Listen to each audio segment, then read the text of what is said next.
Hello, guys. We are back for another Let's Talk Resident Evil podcast. This is episode 11, and it is Easter right now, but who gives a fuck? I'm Anthony. I'm Richard. And, we're back, and some interesting news broke out yesterday. Well, yesterday/today. And we both made our videos about it.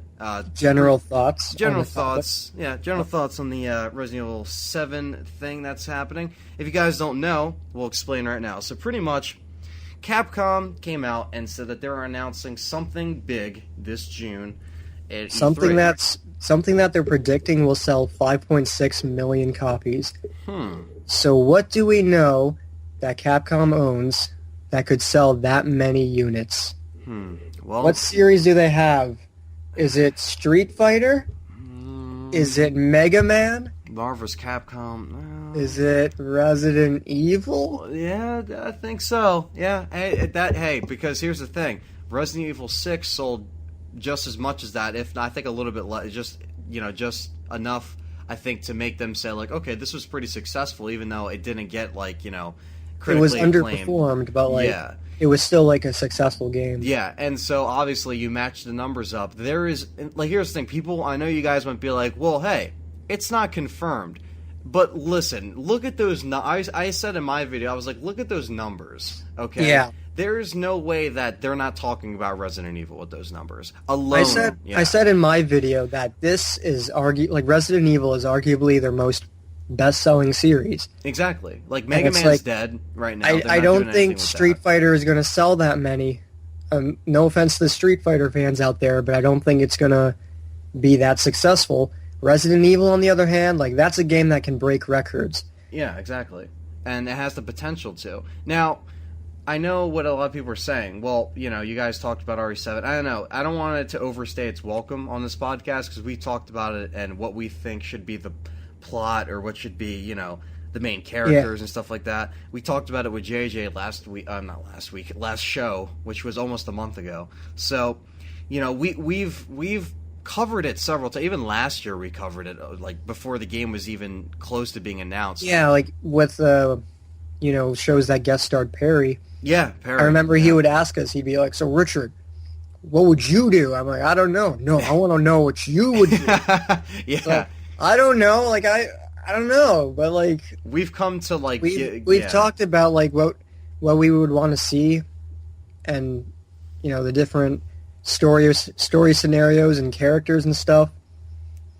So we don't want to go over that too much. Yeah, and the thing is that there was rumors about a month ago that there was only going to be for Xbox One, but now there's rumors saying that this is specifically coming for PS4. But keep in mind, guys, it's going to be multi-platform. That's how they sell their copies. They're not going to stick it to an exclusive deal. That doesn't sell copies. Guarantee you that the RE6 sales were all split between consoles. I guarantee you. You got fans on Xbox. You got fans on Sony. They're never going to do just one console. And if they do, that's kind of a ballsy move. I mean, PS4 does have better hardware from just that. It's just the truth, guys. Look at the facts. Did Xbox One even sell 5.6 million units? No. Well, there you go. How can it be an Xbox One exclusive? Yeah, PlayStation sold 4-point-something million. It outsold it by 2-point-something million, I think. It's most likely going to be multi-platform. Yeah, it's most likely going to be. I mean, Capcom wouldn't, do that and just be like, yeah, we're going to give you, 4, 5, and 6 on everything. 4 got up there to be on everything, and then just kind of take it away. The thing is, when they did that with 4, they had an exclusive deal with Nintendo. They couldn't break out of that until they gave them their games that they needed, and then they gave you ones for PS2, and then, so on and so forth. But, so the thing is, with the whole, RE7 news, it's what they're going to be doing now is they're going to probably announce maybe a trailer when they announce the game, or maybe a poster or some gameplay, something very small. Now, you might see something tiny, small, tiny. Yeah, very E3, bite-sized, yeah. E3 is when we will see, the main event that they're going to show us. Yeah, definitely. And the article said that it would be on the PS4 version. But that's not to say that it's a PS4 exclusive. Yeah. Because the article even mentioned, well, like, you know, it's a Japanese game or something. Yeah. And it'll probably be on, like, you know, Japanese hardware just to show off. But it's not saying, oh, it's PS4 exclusive only. Yeah, exactly. Like that would be a very ballsy move, so nobody has to worry about that. And it's going to come out for PC too, so we don't have to worry about that shit. Anybody, even if they were to, and I'm sure PC gamers out there, such as myself, would also get that for PC. But the thing is that you know, this could be released either in the fall, or it could be released in the winters, like RE4 or RE5. RE4 was released in January. RE5 was released in March of 2009. So they could, you know, when did they show the trailer for RE6? Was that January? That was like November 2011, right? Yep, November 2011. I made a video, yeah.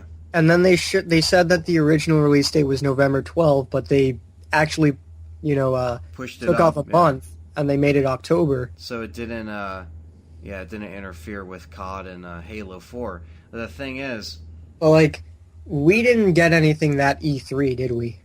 No. Like E3 2011, we never saw anything as an E3. We did not get anything. And in so I'm thinking, like, are we gonna get it this year, or are we gonna get it like early next year? Yeah, we don't know. We don't know. I mean, Capcom, they actually have money. I'm surprised. Maybe they got a loan or something, because they just spent $77 million on 2 new buildings to develop games in, develop 2 new buildings to make next-gen games for new hardware. And that came out a week ago. For any of you guys who want to get updated on some Capcom news, there you go. So I guess they got some money to fund some. I wonder what they're working on in there. I don't know. This comes to mind because I mean, Capcom, as clumsy as they have been, they do a good job of keeping things quiet. I remember when the RE6, before the trailer came out, there was the poster leaked. Somebody took a picture of the GameStop poster, and that leaked. So something might happen again. Somebody might take a picture at E3 and like they're not supposed to, and they will. Capcom is a company with a history that, like, they seem to have this history of just falling off the map and then climbing back up. Yeah. Because there have been plenty of occasions where they release a game and it underperforms. Resident Evil Remake, Resident Evil 0, Resident Evil 3. Those are all classic Resident Evil games that everyone loves, like everyone in the community. But on a financial standpoint, on a financial standpoint, those games did not meet expectations. But then you got games like Resident Evil 2, Resident Evil 4, Resident Evil 5. Those are all games that broke records, and they surpassed the predecessors. So I'm thinking I thought they were in financial trouble, but now you're saying that they spent like all this money on buildings. They're obviously going to be in trouble if they make a game and they don't get the money to pay those buildings back. But I'm thinking, is RE7 going to be like RE4, where it comes out and it breaks records? Will it be really good? Or, because RE6 underperformed, and whenever they have a game that underperforms, usually the next game will, bring it up again. Yeah, and it also comes down to this. Here's the thing, and we've talked about this before. They've compared games like Tomb Raider and The Last of Us. They're observing those games. This is the thing. The last time they said they wanted to observe stuff, they were trying to take advice from fucking Call of Duty, okay? And look how that fucking turned out. I don't want to see some copycat bullshit that you're trying to pull with The Last of Us. The Last of Us is by itself for a reason. Tomb Raider is by itself for a reason. You can use aspects and stuff like that, but I'm telling you, for the love of God, do not make this like anything else. Make it standalone survival horror. You have to listen to your fans, Capcom. I swear to God, if you fuck this up,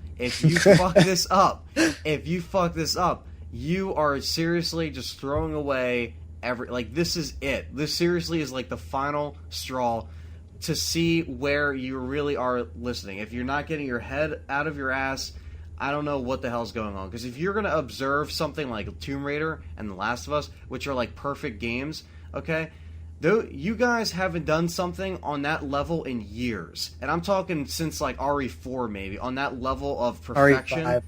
RE5. Yeah, it's been years. Okay, Half a RE4, RE5. Sorry, half a decade. Well, half a decade. There you go. I was like, are you okay? I don't know what that was.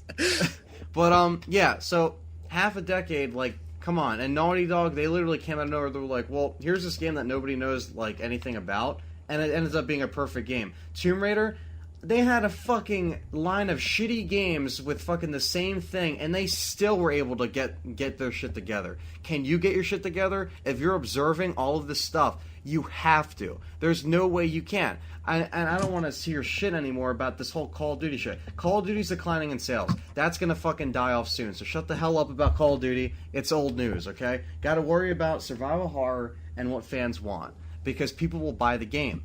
I mean, if you see the hype that Evil Within is getting, you could see why people want to see a survival game. You can't compare the two. Some people are like, oh, I don't care about RE7, I'm all for Evil Within.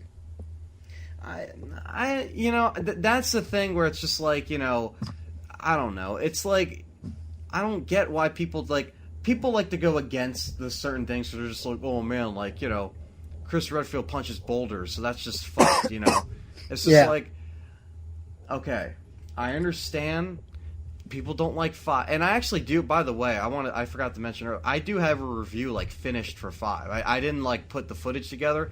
I have something. I have it completely done, which I don't know when I'm going to actually do, but maybe after Dead Space or something, because I'm going to work on that.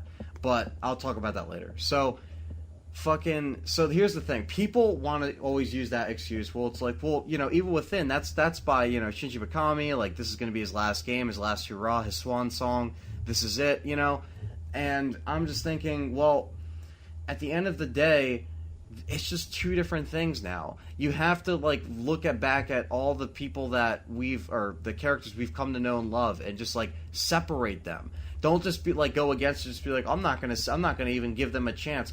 RE6 wasn't as good as we thought, but like I don't think it was a terrible game. And the thing is, people just do it because they haven't even played it. Just want to do it because they think it's cool to like go against it on the internet. I think it's one of those. I think it's one of those things like Call of Duty. Like everyone hates Call of Duty because it's the most popular series. Yeah, it comes out every year, and people use that as a reason to hate Call of Duty. And then you have Assassin's Creed, which comes out every year, and everyone loves Assassin's Creed. You have Need for Speed that comes out every year, and everyone loves Need for Speed. But you got fucking NHL and Madden that come out every year. But, the fans of those games, they love those games. You go to fucking Call of Duty, and everyone hates Call of Duty. Why? Because it's the most popular. Yeah. And I think in the survival horror community, it's just become the norm to hate Capcom. Just because it's the most popular opinion. Yeah, exactly. Because it spawned the survival horror franchise of what it is today. Yeah, like, I don't blindly hate Capcom because RE6 was action. Or because RE5 was, like, action survival. That's what I'm saying. You read all these comments, they're tearing it apart. I hate comments that are like, I've lost faith in Capcom because, RE6 was a horrible game. First of all, RE6 was a good game. It was solid, it was good. It has a lot of flaws, and we discussed those flaws. But that doesn't take away from the fact that as an action game, that game was pretty good. Yeah, exactly. I don't like Capcom for reasons like they don't listen to fans. Exactly. Those are reasons. Always our complaints. Yeah. Those are reasons why I don't like Capcom. Because even at the end of my RE3 Let's Play, on a side note, you beat that game, and it says presented by Capcom during the credits. Mm-hmm. And it pauses on Capcom. I'm like, wow, Capcom, like, you guys have really fallen from grace. Because it's true. You were like this game company that everyone loved because you made AAA games, and now you don't listen to your fan base anymore. That, to me, is a good reason to say you've fallen from grace. I don't really like you as much as I used to. But I don't agree with the fact that people are just blindly hating on Capcom or they're blindly hating on Resident Evil, especially since they haven't even seen anything from Resident Evil 7. That's what I'm saying. It's like you can hate the company for good reasons. Like, okay, they don't listen to us. That's a good reason. But don't fucking hate them because you thought RE6 was a bad game because it wasn't survival horror. It was a good game. It just wasn't horror. I can understand where people are coming from when they say, like, oh, like, it's supposed to be a survival horror. They said they were going to go back to the roots, and they didn't. Like, we yeah, get like, that. Like, we get that. But, like, if you're just going to blindly hate, you know, the next installment before you fucking seeing a thing, and, like, that's just dumb to me, because RE6, RE5, RE4, they're all great games. Well, RE6 is good. RE4 and 5 are perfect to me. RE6, you know, had its problems, but you have to judge a game on its own merits as well. Like, I get that it's a survival horror series that are, like, it was, like, you know, it used to be survival horror, now it's just action. But you still have to judge a game on its own merits. You can judge it with the entire series. You can do that, but you can also be like, okay, if I'm going to review this game, does it do well as an action game? Like, you know, does it have replay value? Is it fun? Not just blindly hating on it because it's different. Like, yeah. Because, like, yeah, there could be things wrong with it, but there's a difference between constructive criticism and just flat out being a fucking asshole and not knowing what you're talking about. Every video, everyone's just a fucking asshole. They're just like, I hate Capcom because RE6 was not survival horror. Yeah, if you go on any, like, big page on Facebook or a video on YouTube that, like, has a lot of feedback, that's all you see. Well, it's just hating on it. And hey, guys, I don't know if you remember this, but there is a little port that got brought to the home consoles to just kind of make up for the mistakes. It was called Revelations, and that was actually pretty decent. And people just seem to forget that was released, and that was actually pretty, like, cool to see that again. And that was the last thing we got. Okay, and I think half the reason why they did port that was because RE6 was kind of like, in the critics' eyes and the fans' eyes. I do think that's why they released it. There was no talk of them doing it before. There was rumors, but they were like, well, they definitely rushed that out and, like, released it right after that. That was the last thing we heard of Resident Evil. Haven't seen anything since. And, like, since then, it's like, that was fine. But the thing is that Resident Evil 7, you know, Capcom has even said that they saw what they did in RE6. And I know that it's hard to trust Capcom. I can see that. Okay? We don't know yet. We're not even saying that RE7 is going to be good. We want it to be good. We hope that it's good. And we want to see Capcom come up again. Like, why the fuck would you want to see Capcom die? Why? They just made a game, the series that you love. You're listening to this, right? Not saying you guys are listeners that hate that. I'm just saying for the people out there who have that mindset, why? Why would you want to see that? I've lost faith in Capcom. I've lost faith in Resident Evil. They should just kill the series. Yeah, why? Exactly. I want them to keep making games, goddammit. Even if it has to reboot them after a certain point, at least they're still making them. You know what I mean? Like, I wouldn't be on board for a whole reboot, but at least they're still making them. You know what I mean? Like, it's like, that's all that fucking matters. I don't want Resident Evil to be that game that just, it comes out, and you have to wait 20 years before another developer picks it up again. Yeah, exactly. And the thing is that, you know, all the old games are still there. So if you're going to be on your period about it, you know, fucking just go play those old games. Shut the fuck up. Because there's people who just hate, they hate the fourth game. They hate 4, 5, and 6. Don't want anything to do with it. Nothing ever happened. Shinji Mikami, once he was like, you know, Shinji Mikami fucked up, like, on the fourth one. They're just people who say all of that shit. And those are the same people who want to see Evil Within. Maybe they don't even know that Shinji Mikami was involved in RE4. But seriously, you'd be surprised how many people I see on videos that say those things. Like, I hate 4, 5, and 6, but Evil Within's gonna, you know, beat out whatever Resident Evil has left because Capcom's done. And I'm just like, you realize Shinji Mikami, like, worked on the 4th Resident Evil, you know? Exactly. So, like, if you're gonna criticize the games for being different, you can actually blame him if you're gonna be that, like, dumb about it. You know? Like, I don't sit here and blame him for that. But I'm saying that, like, he was responsible for some changes. So if you're gonna talk about blind criticism, look at yourself and look what you're doing. You know what I mean? It's like people like that. It's like, man, like the best thing that I see out of this community anymore is the people around me, like on my channel, and the people around Richard. I'm sure the same. You know, just this whole community that we've built with this podcast and the channels. That's, like, the most positive I see out of things. Like, some people might not have, like, the same opinions, but, like, they're constructed. They're not just, like, blind hating, So it's like now we actually, all understand something on the same level and actually listen rather than just taking action and being like, well, fuck this, fuck that, it sucks, it's gay, people say that, oh, fucking, Let me get my tequila. if you like this, you're a fag, you know how many times I saw that. Tequila. Anyway, I have to say that just people don't understand. I don't know. They just don't understand what the fuck, they're saying anymore. I feel like they're seriously just hating it just because they just it's just fun. It's just internet trolling at its finest. That's all it is. It's and like we haven't even seen that much from Evil Within. That's what I'm saying. Like, we talked about this with JJ the last show, and we're talking about how it looks pretty promising, but I was talking about the hype, and I was like, I don't know, I just don't really want to give into the hype. And from what I've seen, I remember mentioning how the graphics weren't, amazing or anything. Don't get me wrong, I don't care about graphics. I still play PS1 to this day. Oh yeah, and same with you. Exactly. But, I was just trying to say, if you're looking for a PS4 game, a true next-gen experience, you're not going to find it in the Evil Within. No, that's a game that could be released on 360. But I'm tired of the old gen, okay? But I mean, games like Dead Rising 3, that could have been released on the fucking 360. That game doesn't even look that good, and I've played it in person at a friend's house, and even that was a failure. I think that probably just sold about 1 million, not even, and they fucked up there. But I mean, just even financially. Even with Evil Within, though, I was just trying to say, the graphics, they don't look that great. They look good. Yeah, but they don't. Yeah. They don't look spectacular.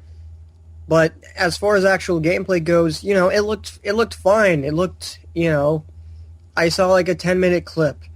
Okay, I can't really get too excited about it. The visuals look cool. There's lots of gore, and there's this creepy fucking woman with 6 arms. Cool, okay, I look forward to playing it, but I'm not going to be oh, Capcom needs to die. Resident Evil needs to die. Evil Within for the win. You don't know shit about Evil Within. It's just a fucking, it's just a guy walking through a rusty boiler room.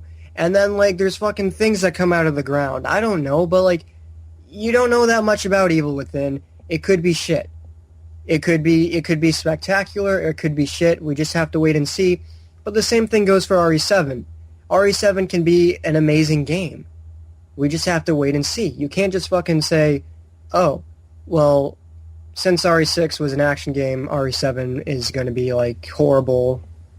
Series needs to die, Anthony. Yeah, it does. Because, you know what? The Evil Within, in fact, is going to have, apparently, it's going to be playable this E3. They're going to have booths set up, apparently.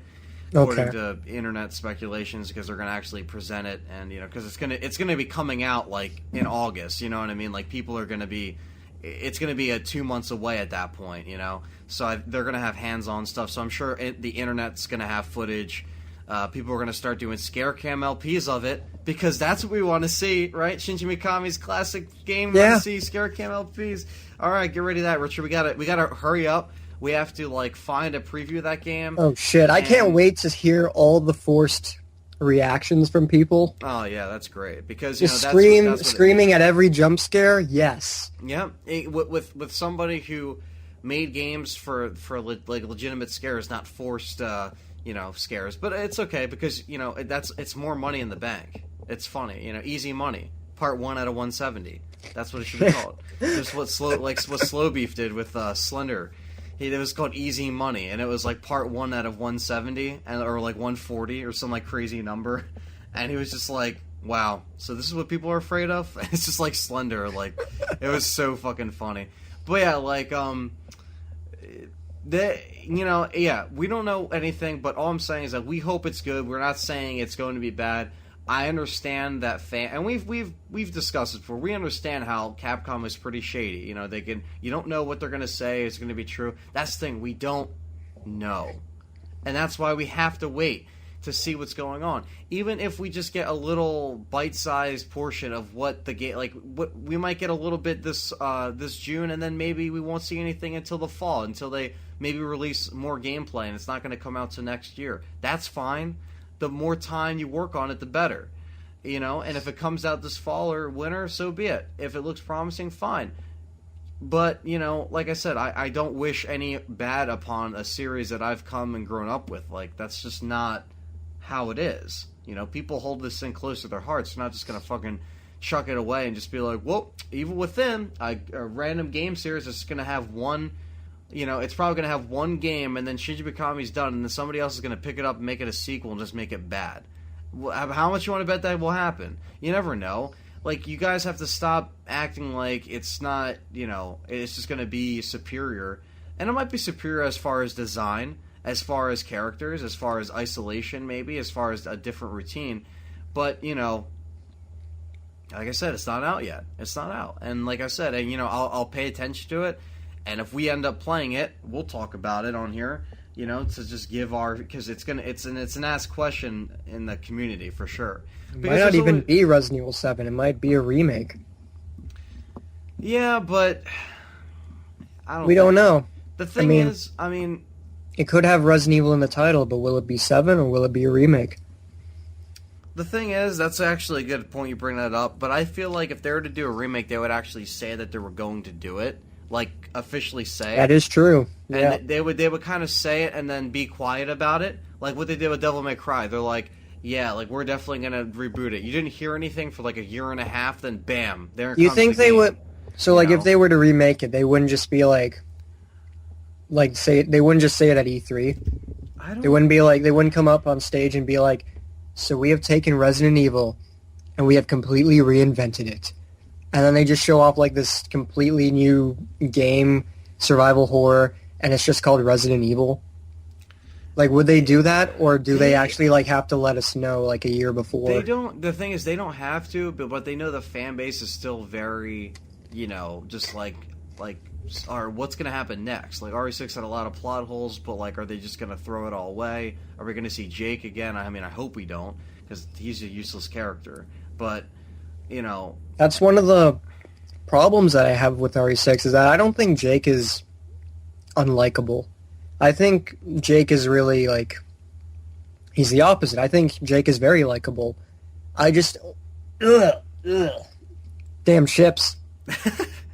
I just don't like how he's tied to Wesker, Yeah, that's what I'm saying. Because I think, don't make him his son. That's just stupid, but I think on his own, he was a great character. He was very likable.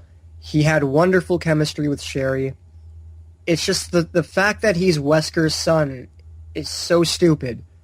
That's the only thing. And then, like, you go... I was talking about this with Jenny, but, like, Capcom always had a knack with bringing in supporting characters and never doing anything with them ever again. Yep. It's like, I like Carlos. I thought I really like him, and we never see him. He was... You would expect him to have, like, a really close friendship with Jill, if not a romantic relationship, because escaped Raccoon City together. Yeah. Along with Barry, all three of them escaped Raccoon City. They should be, like, the closest anybody could ever be. And you never see them ever again in any Resident Evil game interacting with each other. You never see it. And I'm just saying, it's like, Helena was very I liked Helena a lot, but you're never going to see her again. I liked Jake, but you're never going to see him again. And I liked Pierce, but they killed him off. So what a waste of a fucking character, Same with Sheva. You're never going to see her again. Yeah, like Sheva's okay, but you're not going to see her again. I mean, the thing is that I think that, they, like you said, that is interesting to say that they could just be like Resident Evil, like, but I don't know. I think that they might just make a sequel. I mean, I don't know. I really don't know. I mean, it's weird that you bring that up, but I mean, I don't think a reboot out of the way would just sell that many copies, to be fair. I think that would have to just... It would have to be like a tonal reboot. People just wouldn't understand, you know what I mean? Yeah, like, it just... I think it would just be a longer process, to be fair. The fact that it would be like... if they remade it with a completely different tone, so like say like this looks like the scariest game ever, but it's a reboot, people would buy it. Because people would be like, oh, this is way better than the fucking action crap that RE6 had. Mm-hmm. They would be like, oh, okay, so like they're finally going back to their roots. It's a completely different story, but that's okay because it's survival horror.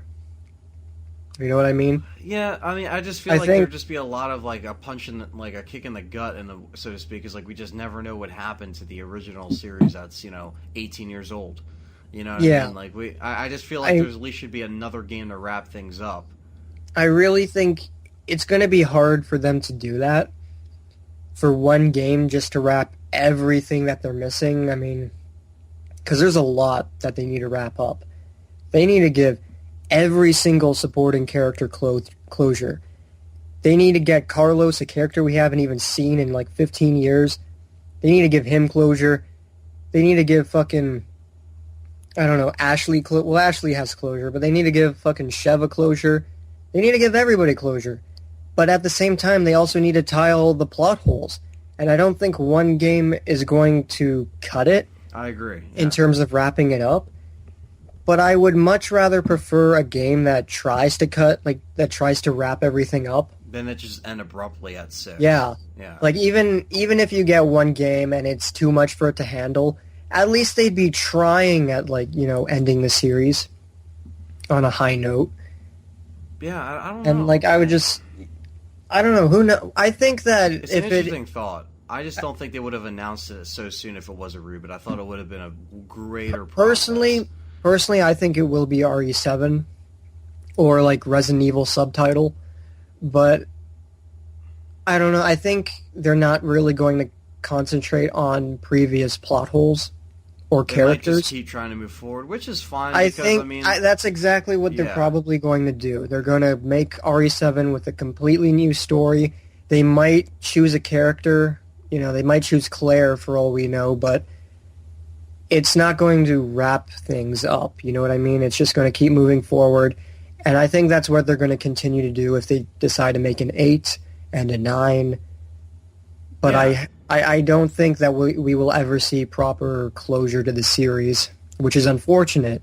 Every series, falls into plot holes. I think 6 really dug itself its own fucking hole because now, that just kind of went there. And in a way, I've tried to pretend like a lot of things in 6 just didn't happen. Like the Chris meeting Leon thing, that just didn't... I didn't care. Who cares? I thought that was done well, but... It was done well, but, I don't really think, oh, man, that's, one of my favorite fucking... I just keep thinking about 4 and 5 and how much that, kind of was a little bit more memorable. When it comes to, forgettable moments in 6, this is where I try to pretend things don't happen. 6 tried to establish that Simmons was involved in choosing Raccoon City's destruction. Because there's, a file that you can read... And it says, Simmons was part of the group of people that decided to nuke the city. And then I go back to Resident Evil 6, I go back to Resident Evil 3, and I'm like, Simmons wasn't even created. Trying to pull a George Lucas type thing. Yeah, he wasn't... Back and Simmons things that weren't there. Yeah, were there. Exactly. Simmons has no business in being part of any of the original games. And it's you can't just shoehorn him into the storyline. And Neo Umbrella. Give me a fucking break. What a lazy-ass Neo Umbrella. Neo Umbrella. And Best what else? idea ever. Carla. Oh, fucking Simmons is the stepfather of Sherry, which makes no sense.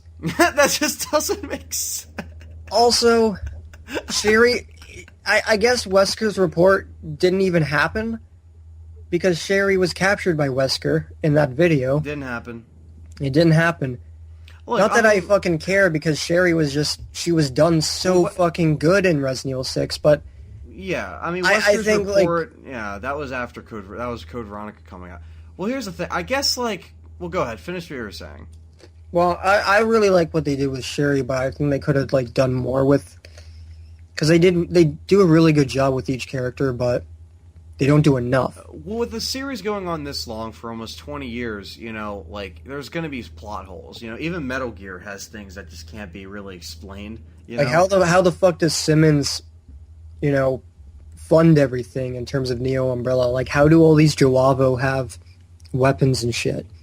Where does all this money for, like, this military stuff come from? At least in RE5, like, it was just more like innocent people in a village, like, they could take advantage of, and, like, they would shove, like, you know, the parasites down their throats. Like, you kind of saw that happen. In RE4, they would inject them with the parasite, and, like, Leon and Ashley were injected themselves, so that made it, like, even worse.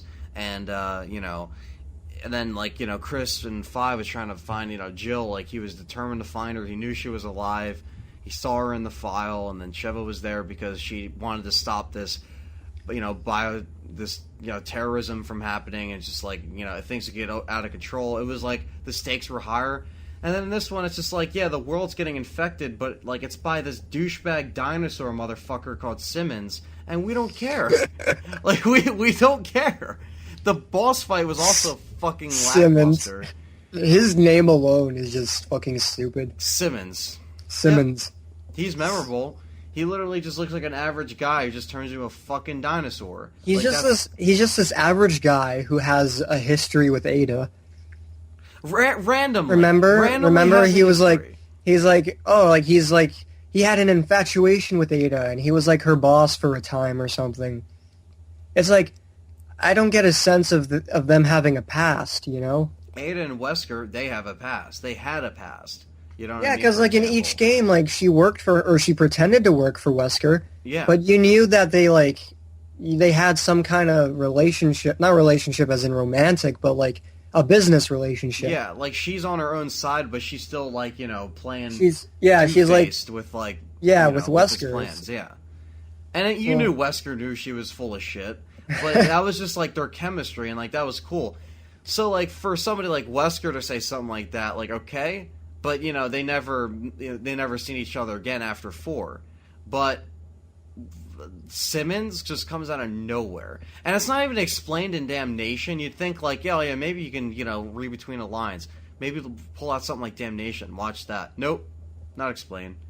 She's in there. At the end of Damnation, she gives the plaga to some guy. Is the guy Simmons? I would assume so, because, like, that plaga isn't even fucking mentioned in RE6. That's what I'm saying. So it's like, you don't know. You don't know what happened. Yeah, like, what is her intentions on that side? What, you know, what the fuck? Does she want Leon's dick or not? No, I'm kidding. But, you know. Oh, she does. Yeah, she does. But, you know, that she's just a tease. But, you know, people, that's a better plot line than fucking RE6. No, I'm kidding. But, you know, people. It is. Yeah. But, you know, that would be more convincing. Because at least you would have, like, history. Simmons, you have no fucking history. It's just like, they can't do that again with RE7. Here's what I want to see. Because I was talking about this with Jenny as well. Yeah, she needs to shut the fuck up. I'm kidding. I just did that for her listening, so. In Resident Evil 3, you see a picture of Ada, and she's crying, and she's like... And there's a scar on her abdomen, and she says, "This isn't my scar. This is Ada's scar." And you know, that's the most human we ever see from Ada. Yeah, that's the most human. She's like vulnerable in that picture. I love that part in RE3, by the way. All the like, hidden little. Although you see Hunk without his mask, but like with Ada, it's like, okay, you're crying. We can tell that she didn't want to do that. Like she didn't want to be a spy. Yeah. But in RE4, she's a fucking spy, and in RE6, she's still being a spy. Damnation, she's still a spy. It's still like, on note. It's like, why can't she just retire with Leon or something? Like, make her more like human. You know what I mean? Yeah, make her like. I don't even know, dude. It's like that's what I'm saying. Like, I mean, it's a shame that we saw Leon and Chris in like this game. Like that, it's not like it was, you know, like I said, it's not like it was just like wrong timing.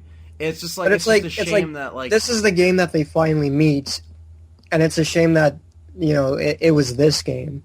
That's and plus even with Ada, you mentioned like you know you want to see stuff more human. It's like we might not ever see these characters ever again. Well, that's what I'm saying. It's like Capcom's never going to like give them closure. They're just going to keep moving on with the story. It's like okay. And I respect them for using different characters. Don't get me wrong. Yeah, like they switch characters every game, but it's like the next time we see Ada, it's going to be like 4 years from now, maybe 5 years. That's probably when we will see her again in like Resident Evil. Who gives a shit? But well, hopefully we'll give a shit by then. I'm kidding. I'm kidding. But you know, we won't see her for a while, and it's just I really want to see that moment where she finally retires the red dress or whatever you want to fucking call it. Red color. Her red color or whatever the fuck. I don't know why you would wear a dress on a mission like that, but... And then in 6 she had a red coat, which I always like how the characters keep a theme color. I always thought that's kind of cool. Yeah, it's like Jill is blue, Chris is green. Yeah. But, Wesker's Wesker's like darker blue, like black, yeah. Barry's red, Ada's red, Brad is yellow. Rebecca's just a cunt. Rebecca's white. Yeah, Rebecca's white. Yeah. So there you go. But it's like, yeah, like just we're never gonna see her like just get with Leon and like the two of them like just have a happy life, or we're never gonna see that emotional scene where she breaks down. And that's the thing. Yeah, I agree. Like, we saw that picture in Resident Evil 3. It's making me think that picture never even happened.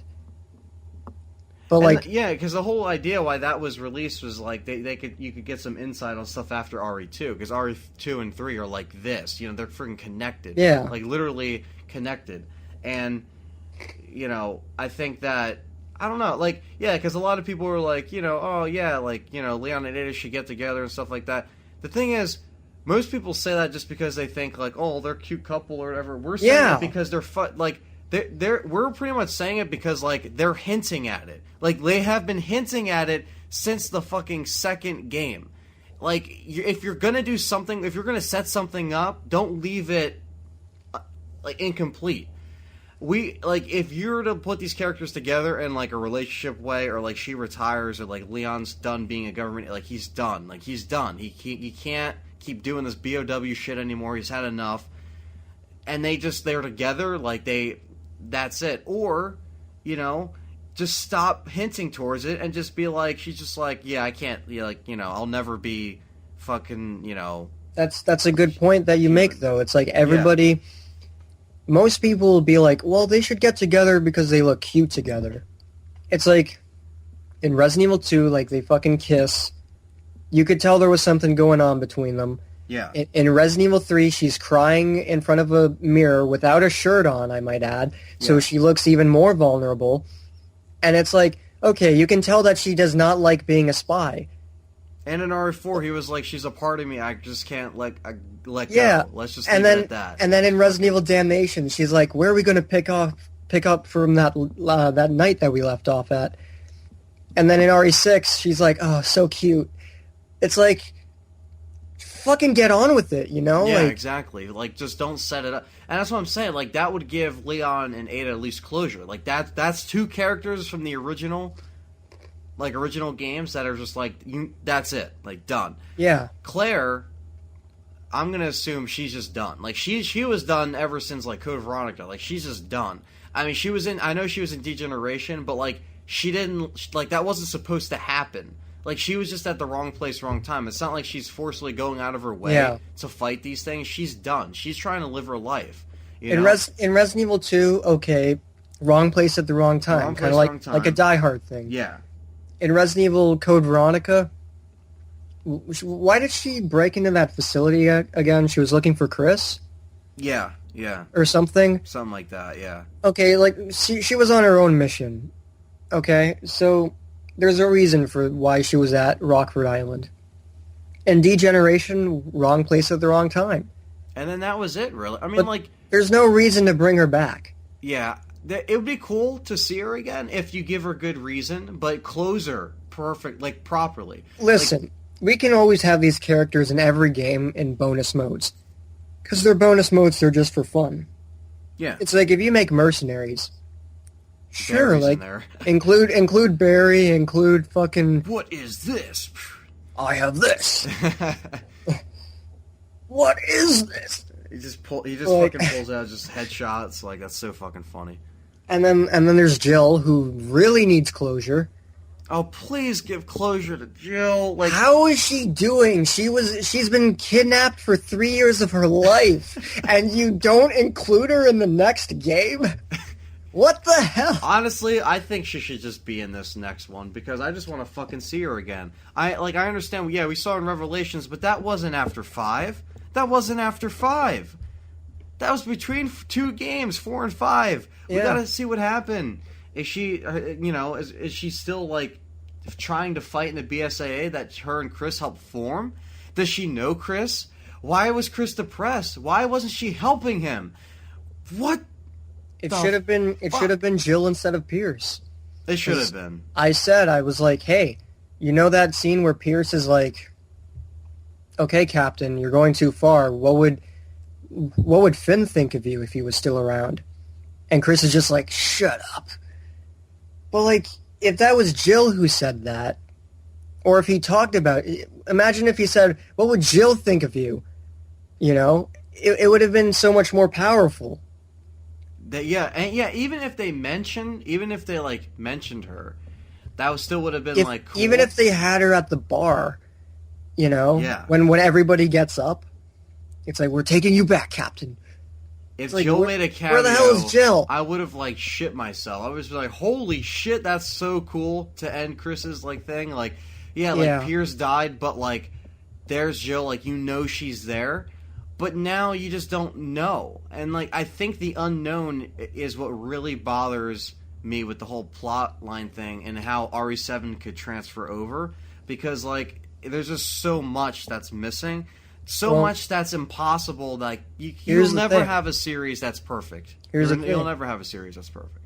Every game has a different set of writers. Yeah. They're not like us. We have been fans of the game series.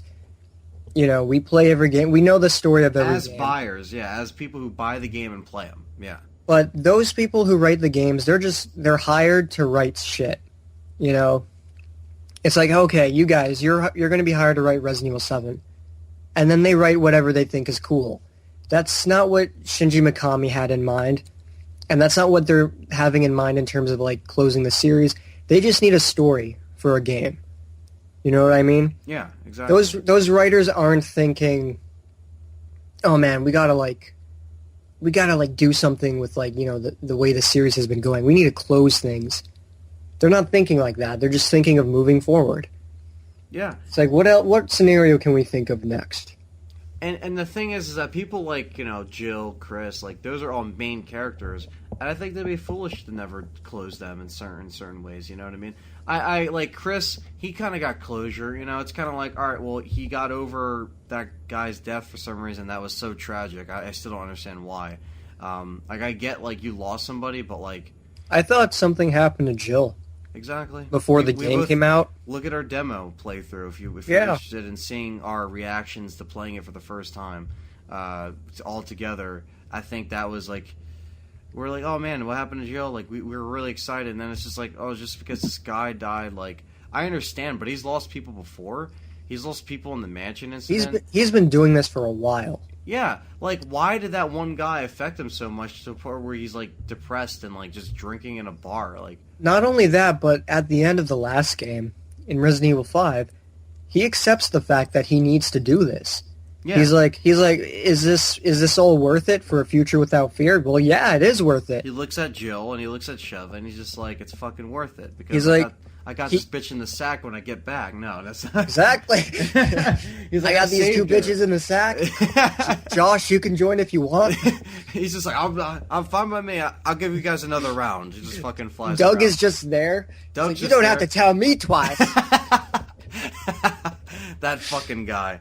But no, seriously, it's he looks over at them and he just knows, all right, well, I did this, exactly, it's all these years, He's a hero in that game.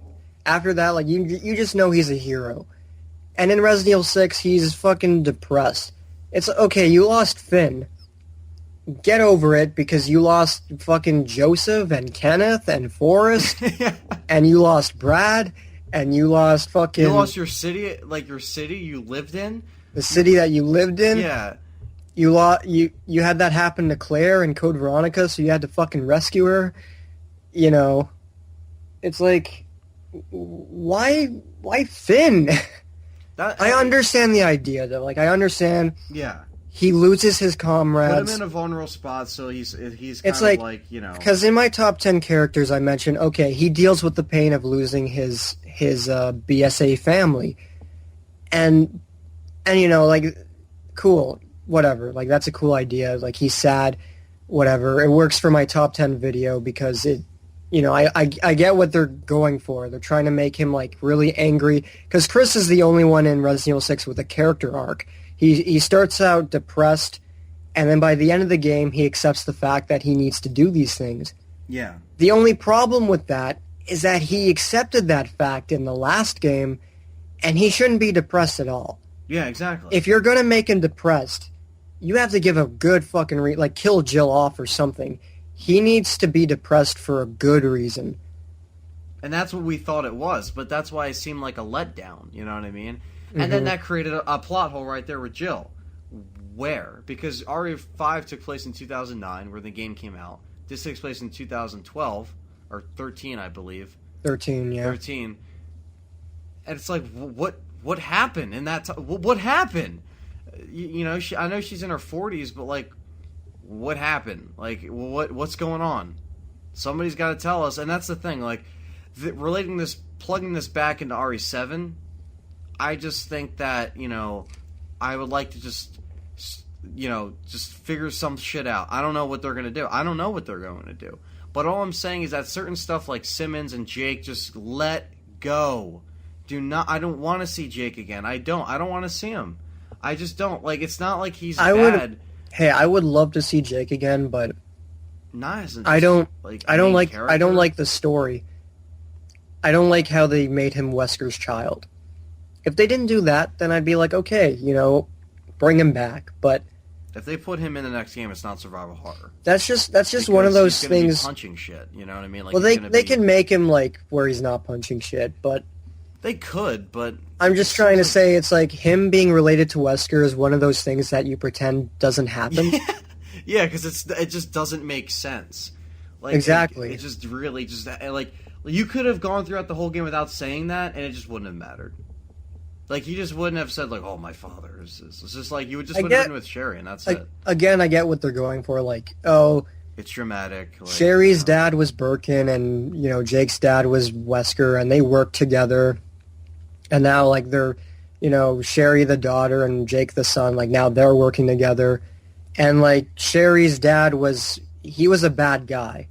William Birkin, like, he was a bad motherfucker. Trying to protect his work. He fucking killed Marcus, or he helped kill Marcus. Yep. And then Wesker, he was a bad motherfucker. But Sherry decided to be, like, you know, she was in control of her actions despite what her family history might have suggested. Yeah, she's just like, this, you know, I'm different. And then, like, you know, there was that one scene where Sherry was like, you control your actions. And Jake was trying to say, maybe if I wasn't related to such a fucked up person, like, I wouldn't be doing these fucked up things. And Sherry was trying to say, no, you make your own choices. And I love stuff like I love what they were trying to do. But that campaign was good just for the cutscenes alone. Like, the chemistry was spot on. That chemistry between those two characters and, like, what they try to teach each other, like, that's so cool. But, like, again, Wesker being his dad, like, it just doesn't make sense to me. Like, they do some really good things with it, like what I just mentioned, but, like, at the end of the day, it just doesn't make sense when you look at, like, previous games, because Wesker never had a family. Yeah. When we get out of here, I'll tell you about my father, or something like that, or I'll talk to you about what, like, your father, and then just... I bring that up a lot, but it's true, like, that really bothers me. Like, Chris acts like he was gonna, like, you know... Because you got this, like, Chris Redfield, like, he got that feeling, like, something just isn't right about that guy. He seems, like, so familiar. There's nothing familiar about him related to Wesker, besides, like, the fact that he has, like, you know... He looks like Wesker a little bit, because if you go to his, like, Mercenaries picture, it's like, pretend he has blonde hair, because there's the costume he wears where he has glasses on. Yeah. I'm like, and I told Jenny, I'm like, pretend he has blonde hair. And she's like, oh my god, it's like Wesker. I don't know. I guess I never really saw that. I can see it though. Like he definitely has like Wesker's nose. Yeah. But like, again, you know, why he joined the mercenaries at a young age. Did Wesker like have him like in some poor village where you know, like they were surrounded by like fucking mercenary factions? Like you would think that, you know, he had Jake in the city, right? You would think that if they were to introduce this, they would develop on it more, but they don't. You know, I was looking up. You remember the first video I did on Biohazard? We were playing the public demo. Yep. I remember. And then I mentioned at the end, or close to the end, I'm like, I just hope that they, like, you know, they shed the backstory on Wesker and the mother. And then you said, oh, they would have to do that. Like, they would have to put the pieces together. And they never fucking did it. Yeah, you could see what we wanted to see from this game before it even came out. The evidence is there. It's on my channel. It's on his channel. We recorded shit, and we wanted to experience this for ourselves. You know, It's just I remember that night too. I remember exactly that night. Me too. Me too. Yeah, man. I mean, we were expecting a lot from the story, but we were expecting things that Capcom weren't going really to do. that really should have been there. It might have been a lot, but it needed to be there. And at this point, it's like maybe the next Resident Evil should just keep going forward, and let's just, you know, leave RE6 behind, and maybe. But I do want to see Jill though. I want to see Sherry again too. I want to see Sherry again because I really like Sherry. I really liked. All I'm saying is, like, that's what I'm saying, dude. Like, I don't think, like you're saying, how it's hard to wrap things up in one game. There's just a lot of stuff that's, like, still good about certain characters. Maybe not in RE6 alone, but there's so much to do. There's so much they can do. They just have to do it right. They have to execute it right.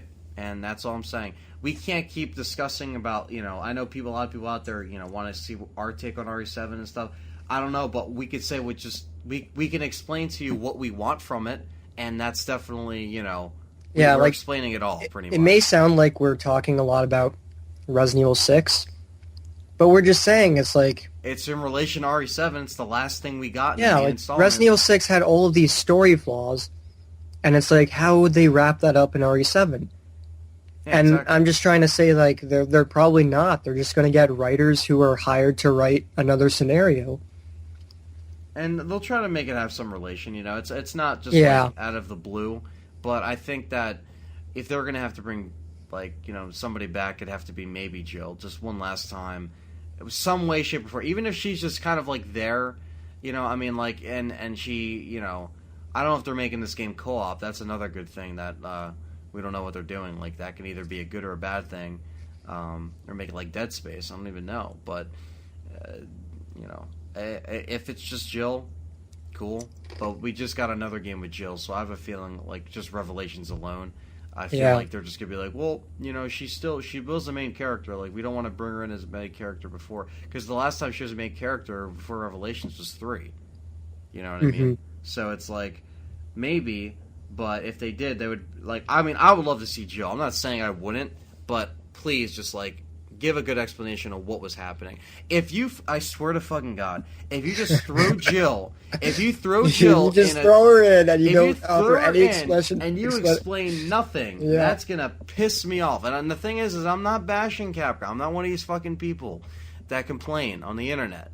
I'm just saying we bash them for good reasons, though. Yeah, like we're talking about plot holes and stuff. We're not blindly doing it like we were just explaining a few minutes ago. All I'm saying is just, like, do Jill her justice, please. She's getting older. Give her a break. Just give us a break, please. The next time we see her, she's going to be dropped in some kind of fucking mansion. She's going to be like, okay, I'm on the mission. Let's do it. It's like, what happened after RE5? Do people prefer your blonde hair, Jill? What was it? Where'd you put the battle suit? Did you keep it? Did you take... I mean, like... We want to know... No, I'm kidding. But we want to know, like, the main thing. Like, why weren't you there for Chris? Why did Chris, like, isolate himself in some bar and, like, where was it? Fucking, where was it in the beginning of his scenario? He wasn't in the United States. He was in somewhere else. some made up country called Adonia. That's where he was, like the snowy place. Yeah. Well, yes. Why wasn't Jill there? Why did you lose contact with Jill? If you have a partner, a best friend that you've known all those years, like little stuff like that, I feel like they won't cover. But even if like Jill and Chris, like, you know, there's a cutscene with them or something, like we see something happen, like in present day, and we know that they're okay, I'll accept that over nothing at all. You know what I mean? Like, yeah, it'll still bother me, like, what the hell was she doing? But it's like, I'll at least accept, like, they're okay now. Okay? Mm-hmm. But if we don't see Jill at all, then I guess we're just going to have to wait for another spin-off or another direct sequel. I don't know. I want a movie. We don't want to... Yeah. Like I mentioned before, an animated movie like they've released before every, you know, game, well, since 5, just explaining what happened. Maybe it doesn't even have to be so far BOW explained. It could just kind of be like a very canon type thing that they want to throw in. That's fine.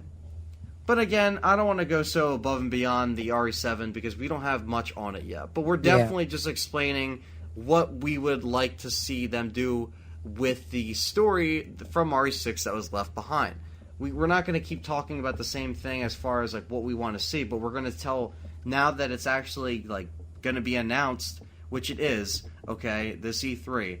Just don't let the people say, well, it's just rumors. It's fucking Resident Evil, okay? It's Resident Evil whatever. And I'm just saying that, you know, if not, well, we're fucked. But if not, you know... If we're wrong, then we're going to get a lot of comments saying, you were wrong. You were wrong. You got... But, I mean, it's been recorded. What do you want me to do about it? Honestly, if we were wrong, why the fuck would every article say Resident Evil, Resident Evil? We're not the only ones that are saying this is Resident Evil. Why the fuck does every article say Resident Evil 7? I think someone in Capcom wanted this to get out. They knew. They did it with a smirk on their face. They're like, a big game. Oh, and we're going to list the same sale figures that RE6 had. It's a business strategy. It's like they slowly leak information, and then people make a big deal out of it. Yeah. And they're like, it gets people talking. It got us talking. It got us talking. And good. It's like, good. We what love could debates. this be? Yeah. This is exciting for us. And when I messaged Richard, I was like, man, like, I don't want to ask to do a show because it might be too soon. But it was like, nah, I'll do it. I'm like, all right, cool. Yeah, I don't give a shit. Like, let's do this tonight. Yeah, and so that's awesome. And exactly, we're not, you know, we still got a bunch of shit we have to talk about. But let us know what you think about this RE7. Are you still skeptical? Do you believe they're going to take it back to the roots? Do you believe that they're going to look at Tomb Raider, The Last of Us, and do all this stuff, and them admitting that RE6 was too bloated? And will they take all that in to consideration? Have they already taken that? If this game's in development, this thing might be done by the end of the summer or fall, you know? So have they been listening? We don't know. We don't know. You don't know. But let us know in the comments what you do know. I know I'm saying you know a lot, but there you go. It's fucking 4 a.m., so I don't care. But anyway. It's almost 5 in the morning. It's almost 5 in the morning. But no fucks given because it's Easter tomorrow and I don't do anything but eat a bunch of ham. So, anyway, and ham is fucking good. So. I'm going to go club some rabbits. Yeah, there you go.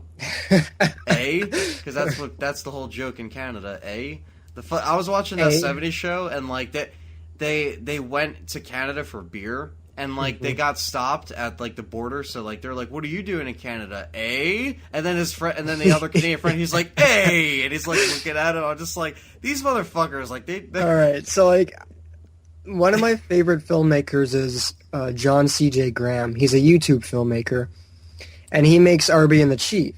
Okay. He deals a lot with machinima, and he made a series called Hard Justice. And in, like, the second season, the main characters go to Canada because they're fugitives.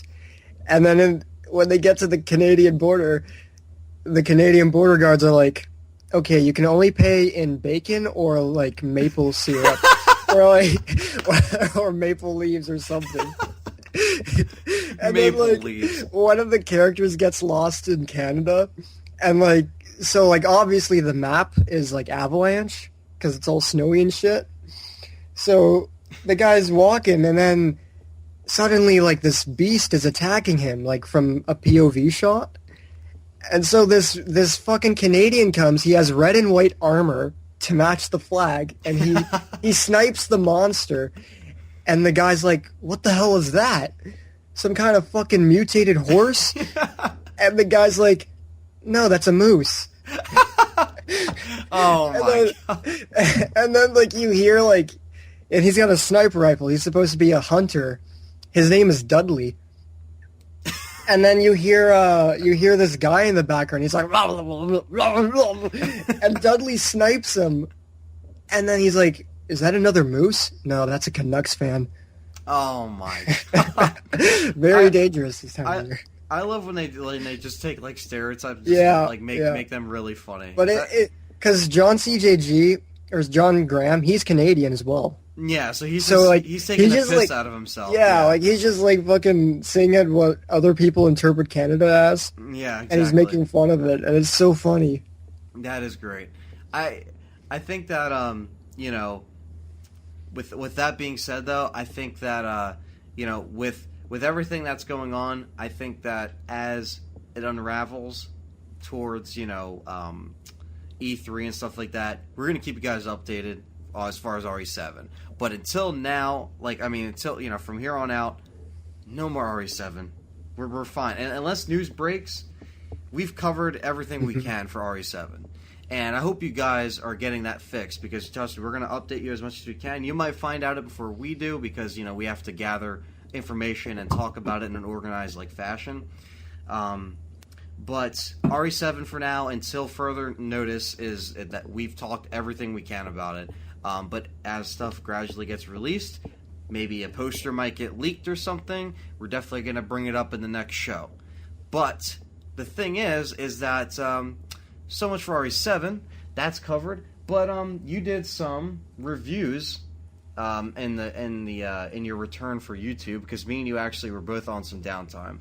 Yeah. Not really, you know, we're just kind of, you know, waiting for more creative juices to flow again, and like, you know, we're doing the podcast, but like podcasts are podcasts, they're easy as hell, you know, you just sit around and talk about Resident Evil, you know, that wasn't like as like legitimate work that we do. So you came out with your Resident Evil reviews. You started doing your first one was your Revelations, right? Was that your first legitimate review? Now I took like a 2-month break because I wasn't in the mood for making videos, and then I said fuck it, I'm going to come back and I'm going to make some more content. And I started with Revelations, and I did a review on that. And then I reviewed the original trilogy on PS1. Yeah, you pretty much did. You pretty much did something that fans want to see. I mean, everybody loves seeing the original trilogy, and I did mine last year because like I was literally just so burnt out from RE0, and I was like, I really don't know what to do, and I just did the reviews at a random, and now they got a couple thousand views after a year, and that's cool. And then I saw that when you were doing it, I was like, this is going to be awesome, because I gotta say, like, hearing, even though, like, I know that you appreciate these games, seeing how you constructed everything, it was really interesting to see that unfold, like, seeing each one come out. Thank you. That was really cool. Like, I just thought that, because I saw your Revelations one, and I was like, that was the first one you did, and I was like, man, like, I wonder what else he's gonna do, because like maybe this just like something he wanted to do randomly, but I was like, no. Once I saw the first one, I was like, oh shit, I think he's doing the whole trilogy. There's no way he doesn't have this planned out. Once you do one, you might as well do all of them, right? Exactly, yeah, and that's what I felt like. A lot of people were like, oh man, like, when I did the first three, people were like, oh, you have to do 4. Like, you gotta do 4, and you have to do a remake, and guess what? I actually did. And I just want to throw in a side note, I wrote those reviews, on my downtime, and when I saw Richard upload the reviews, that gave me motivation, because I saw that he was motivated. I was like, yeah, I have to do this again. And like that's exactly what people like me and Richard do. I think like I uploaded my Revelations review, and then the next day I uploaded my Resident Evil 1 review, because this was my mindset. I was like, okay, every time I do a review, like those reviews take a long time to make. Yep. You got to write the review, you got to get all your footage together, organize it, yeah. You got to organize everything, you got to edit everything, match it up with what you said. It takes hours for one of them. And I was like, you know what? I'm not just going to stop at Revelations. I'm going to do 1. And then when I did 1, that just kind of snowballed into 2. I'm like, well, now I got to do 3. And I think after 1 you did your update. I'm like, oh sweet, like, you know, I made my comeback, and I think that kind of motivated Anthony to do like an update. Yeah. And then, you know, I did my 2 review, and I think that's when you did your 4 review. Remake was the remake. first one. Okay, remake came before 4. Yeah. And yeah, I did remake and then 4. Yeah. So I was like, had them written on the back burner for a couple months. Okay. Just not knowing when to actually put it together, and because like, I didn't. Yeah, feel just like, waiting for that mood to kick in. Yeah, exactly, and So, that helps. Yeah. I was just like, I was glad to see that. I was like, okay, I'm back, and then like this is getting Anthony to come back with like some of his content. Yeah, exactly. Like it's like let's just keep making content, and then like after I reviewed the original trilogy, I was like, okay, what next? You know, I wanted to do RE3 as a Let's Play because I love RE3. It's in my top 5 Resident Evil games, and I was like, but I wasn't sure if my subscribers wanted to see a Let's Play from me, because the last Let's Play I did was Separate Ways, and that did not do very well. Mm-hmm. So I was like, okay. Skeptical, yeah. I was very skeptical. I was like, I made a video, and I asked them, I was like, do you guys want a Let's Play of Resident Evil 3, or do you want me to just stick with the reviews, or do you want me to do both? And everybody said both. So I was like, okay, like at this point, I was like, okay, I just feel like doing this. You know, in like 3 years when I look back on this channel, I'm going to be happy that I did that. Exactly. Yeah, and that's the main thing. Like right now, you know, like, okay, I upload 1 part a day. That's fine, you know, it gives people like time to catch up. I'm not waiting like 3 weeks for a part. I'm not like dumping them all in at once. And, you know, they're, you know, 18 views, 20 views, whatever. They're going to go up in time eventually. Yeah. But like, at first I was skeptical, but you know, I did the reviews. I did the RE3 Let's Play, which was a lot of fun. The final part will be uploaded on today's Sunday, so it'll be uploaded on Monday. Nice. And yeah, people can enjoy that. So far, the people who are watching it are really liking it. I'm liking it, yeah. And if you guys go check that out, well, most people actually, I don't even know how many people on the podcast watch your Let's Plays. I'm pretty sure most do, but I don't even know if we. I usually put your channel in the description, but yeah, I don't even know like what's going on. But anyway, go check out Biohazard798 YouTube.com/Biohazard. I'll put the link down there if you want to check out a new Let's Play that he's doing right now that we're talking about. So it's going to be completed in 2 days. Yeah. But like on a side note, I just like want people to, because I think there's a few people out there who think that because I've canceled a Let's Play in the past, I'm not capable of doing another Let's Play. Yeah, and actually go into detail what happened, because just in case for people, you know, I'm not, you know, hating on anybody when I say this.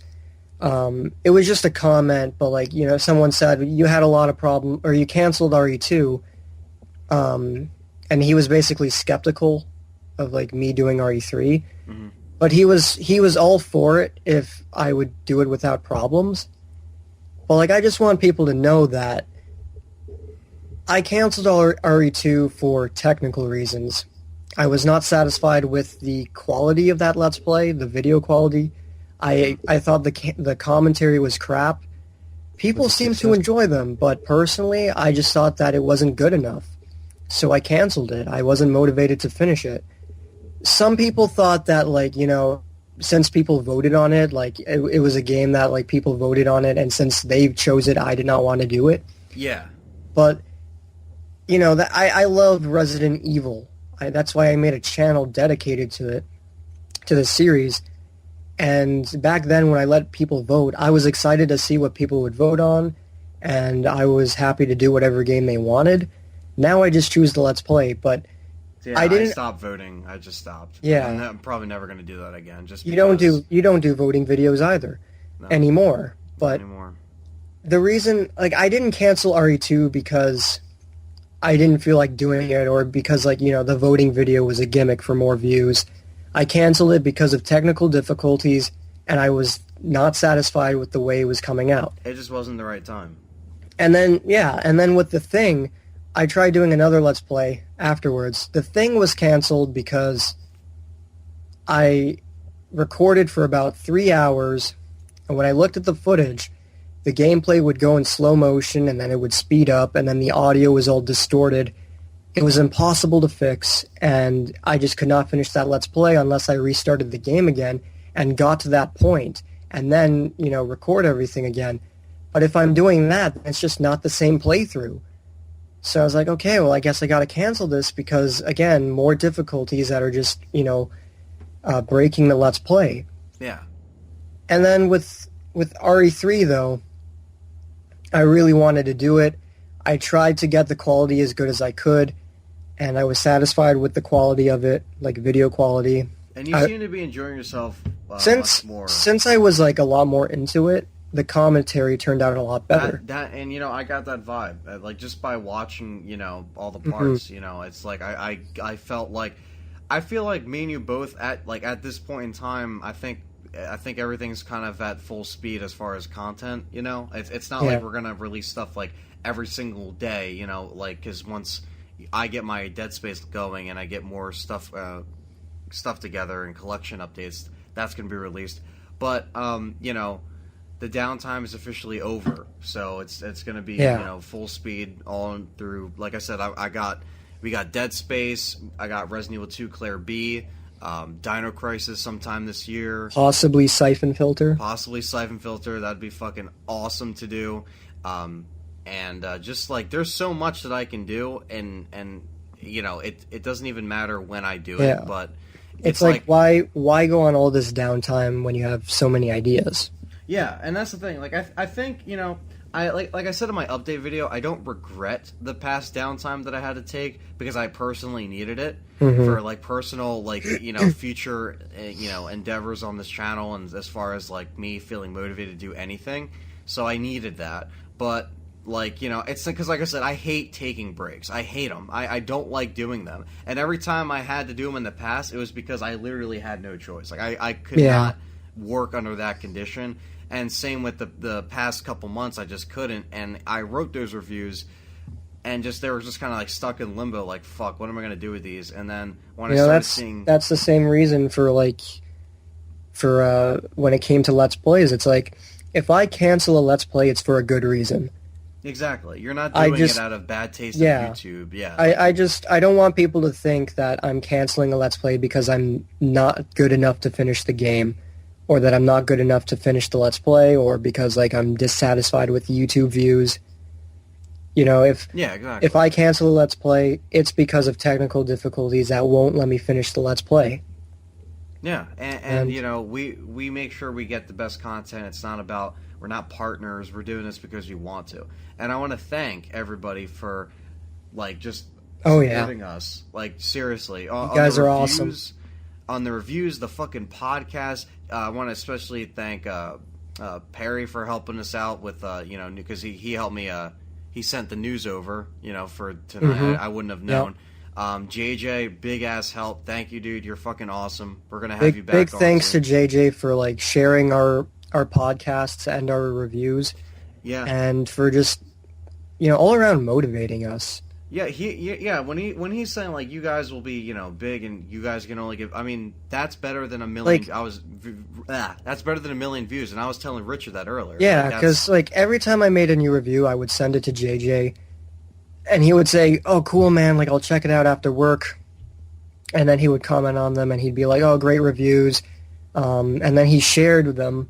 He shared one of them, and I came back from work, came home after a long day, and I was surprised to see the spike in views, because it's whoa, why is RE2 doing so well? And then I looked on the fan page, the Resident Evil 2 fan page that he has, and he shared it, and lots of people saw it, and it's just really motivating when someone is just encouraging you to keep making videos. Yeah, and he's a fan of all of our content. That's the thing. He's literally just a guy who's loves Resident Evil just like we do, and that randomly stumbled upon us. That's what I love about this community. You find those people, and that's seriously, dude. Thank you, and that means so much. And the podcast, when we released it, it usually takes like maybe like 3 to 4 weeks to get the 500 views. It got the 500 views in like 2 days.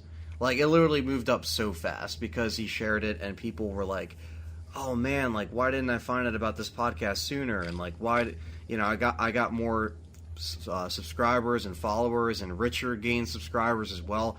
Yep. This past like chunk of April, I should say, or like late March and April, has been really positive and really motivating for both of us, because I could speak for Richard when I say that it was very motivating. And the last podcast was like 3 hours long. Like, that was long as hell, and it was so fun.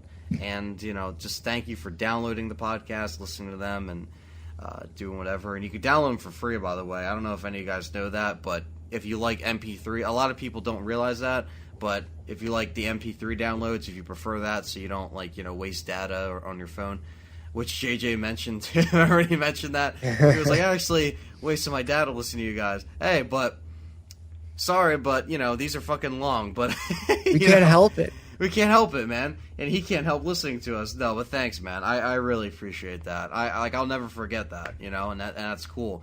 And yeah, the reviews were fucking cool to get back into doing, because they're really a process, but like, they're tedious in a good way, because they pay off. Yeah, like you just hit the nail on the head. Yeah, or hit the nail on the head. You hit the nail on the head. Okay. Yeah, it's a very tedious process of making a review, because they take so damn long, and they're not the most fun. When, in terms of, actually making the review, it's not fun. Thinking about how it will turn out is what keeps you going, but once you're finished, I will watch my review after I'm done. Oh, yeah, I watch it 5 times. Exactly. I will watch it 5 times, and I think, some may say that that's egotistical, and I will try and defend that by saying, hey, motherfucker, I worked on this video. I worked my ass off on this video for 5 hours. Oh, yeah. I think I deserve to see, my achievement. My own, Definitely. It's not even, that big of an achievement. It's just a video on YouTube. But, personally, it just makes you feel a lot better. Yeah, to spend so much time on a video that people will, enjoy and watch and, comment and and all that. That's what keeps me going. The fact that people will enjoy these reviews or find... I got a comment saying... my reviews were professional and informative, and that I should just keep making them. And it's comments like that comments matter, people. Yeah, they do. Comments really do matter. Really matter.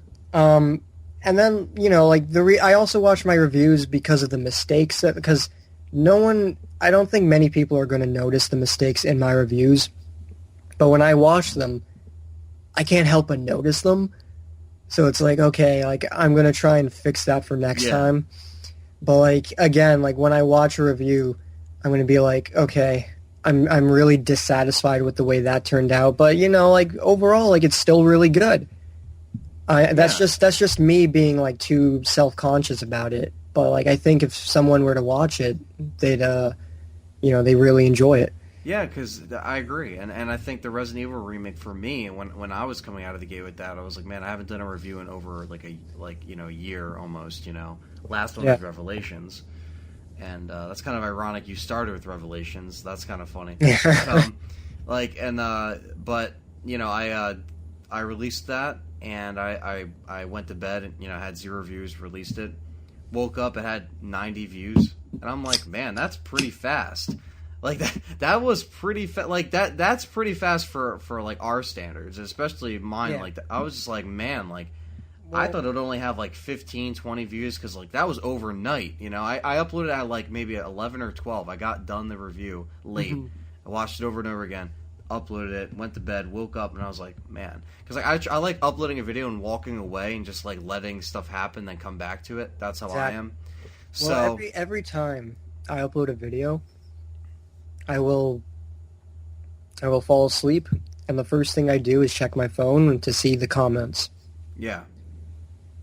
That's why it bums the shit out of me when I don't get any comments overnight, because it's been a fucking night. But yeah, when I do, I'm just really glad to see that people like them. Yeah, and Like, if I It's just great. made these videos and, like, nobody watched them, there'd be no point. Exactly. Well, there's something that's driving, especially being you, doing all of this, whether it's a and podcast or it's review, like, a let's it's play. everybody who watches the podcasts and everybody who watches the Let's Plays, and it's all you guys. Exactly, and that's what I'm saying. I think like motivation is key because like sometimes like if I don't know, like for example, like if Richard were to watch one of my parts, or like if I were to watch one of his parts, we wouldn't always like comment because like we just know that we would watch each other's parts. Yeah. But I think like it's more motivating to see those comments and to see just like just keep going. Like I don't know. I feel like there's just a much more. Hey, rush I with love this motivation. I love seeing your comments in my RE3 parts because like Yeah. even if it's like you missed the first aid spray in the clock tower with the map, like I don't know how you missed that. It's like I still like seeing that though because like now I know Yeah, for future and playthroughs. It's like plus, now like, I know I there's a don't- first aid spray there. Yeah, and I just don't leave comments like just saying the thing. I also be like, and it was really funny when this like, you know what I mean? Like I don't just leave comments explaining mistakes. You know what I mean? Some people do Yeah. that. To some people, it's like, oh, you're not playing the game like I play it.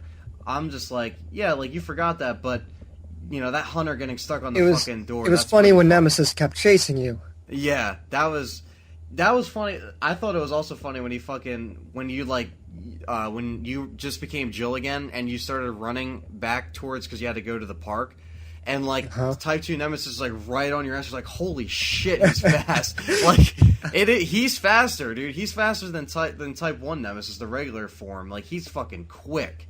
Like holy shit. Mm-hmm. Damn, and Like, that's I that's couldn't the even thing. make it to the door, or I made it to the door, and He before was I could breathing open it, down your neck. yeah, he like, was right there. It's just crazy. And the thing is Resident Evil 3, like, that's one of my favorite games, so I love seeing that, like, unravel and just seeing it. And you're making... The way you're doing it is, like, it's such a fast, like, form. Like, a part a day, 30 minutes, it's, like, nice and, like, trimmed. It's, like, that... And you're going to finish it when there's, like, what, like, 9 parts? Like, that's pretty much, like... 8 parts? Yep. 8 parts. That's, like... That's good. Like, that's perfect. You know what I mean? Back when I did the videos, there was a time limit, when I did my RE3, so there's way more parts than there had to be, but nowadays, I think with the whole time limit thing, that's the only thing YouTube has going for it now, it's just like, that helps, because it gives it a look more of like, each day you get a great amount, and it's not too much, and it's not too little, it's perfect, and that's what I like about it. Like, I like seeing that 30-minute part, and I'm like, awesome, I can like lay down, like get something to eat and just like watch it, enjoy it, and then like leave a comment and stuff like that. Like it's really cool, and that's what I'm saying. Like that's why I can't wait to get back into Dead Space, because I know people hopefully will enjoy that. You know what I mean? I mean I'm a little bit skeptical. Like I hope that it goes over well as far as me playing the game, not overall response, but that okay. as well. Like response is always something that's important. Like I said, comments matter, likes matter. Dead Space is a pretty, easy game though to get used to. Yeah, it just takes time. Like especially playing it on a keyboard and mouse, I got to get used to.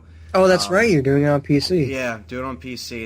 It's actually going to be recorded in HD. Like it's going to look really nice. Yeah. Probably the nicest looking LP I've ever done because it's recorded with another program on the computer.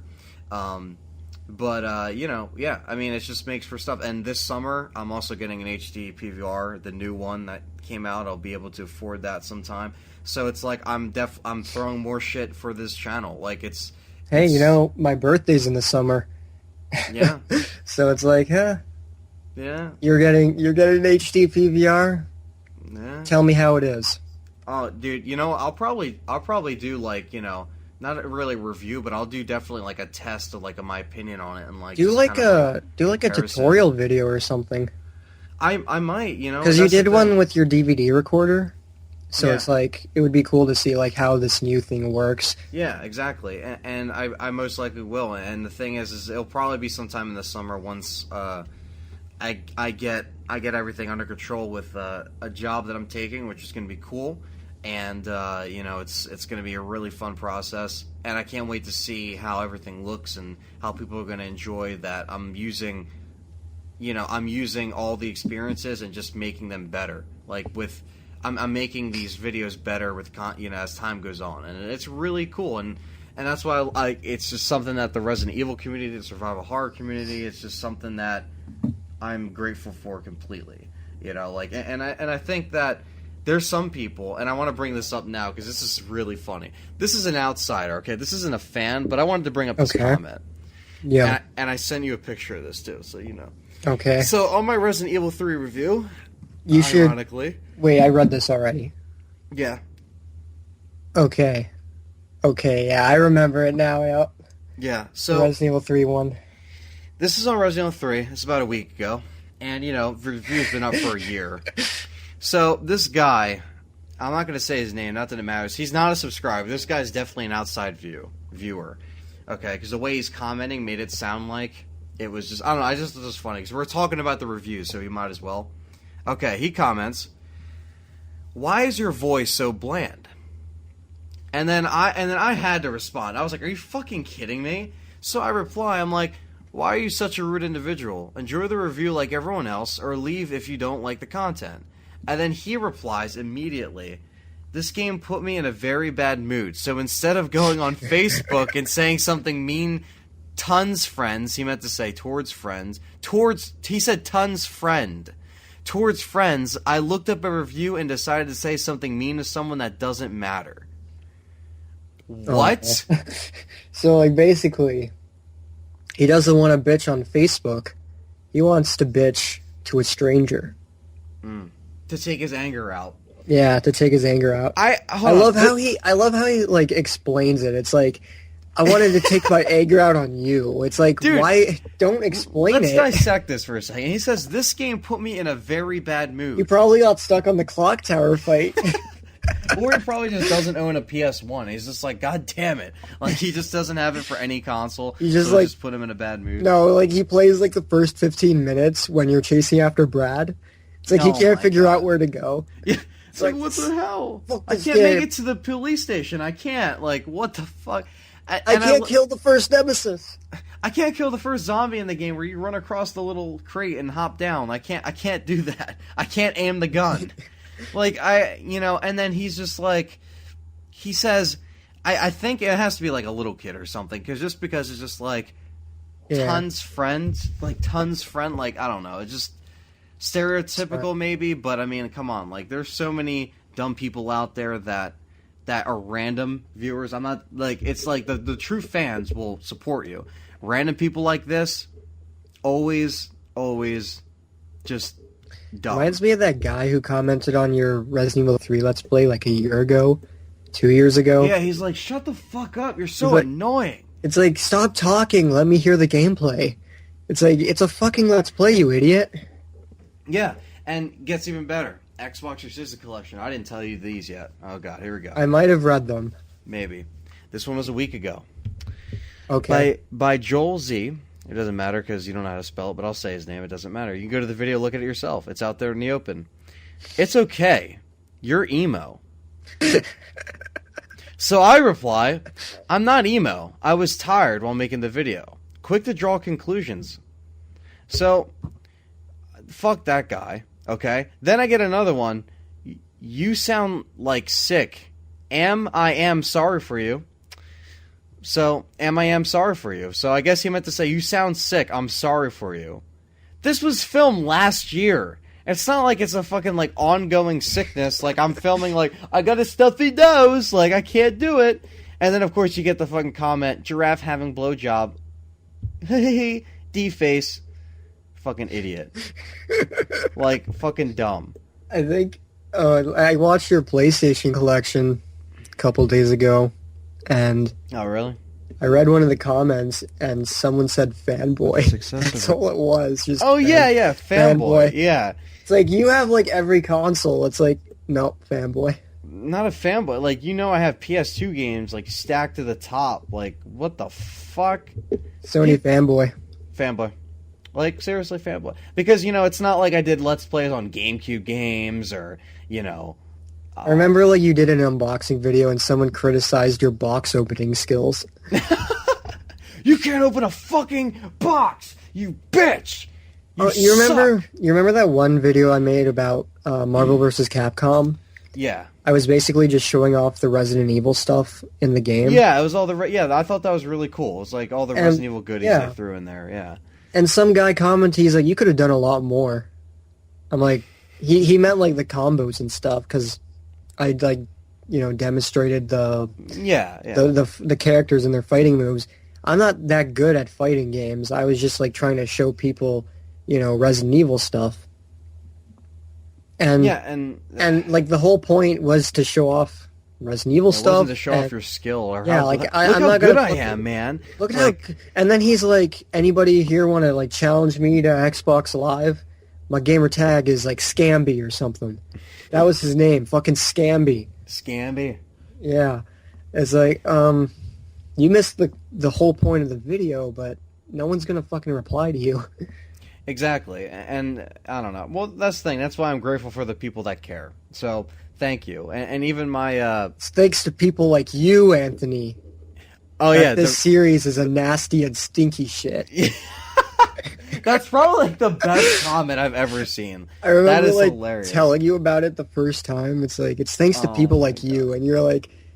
People like you, Richard. Yeah, it's like, you're the reason. It's like, can you just imagine like yourself tied up in a chair and he's just interrogating you? It's like people like you. Thanks to people like you. Yeah, you have the dramatic. You have the camera like the Joker in the Dark Knight telling your name. It's like, it's like, what are you gonna say for yourself?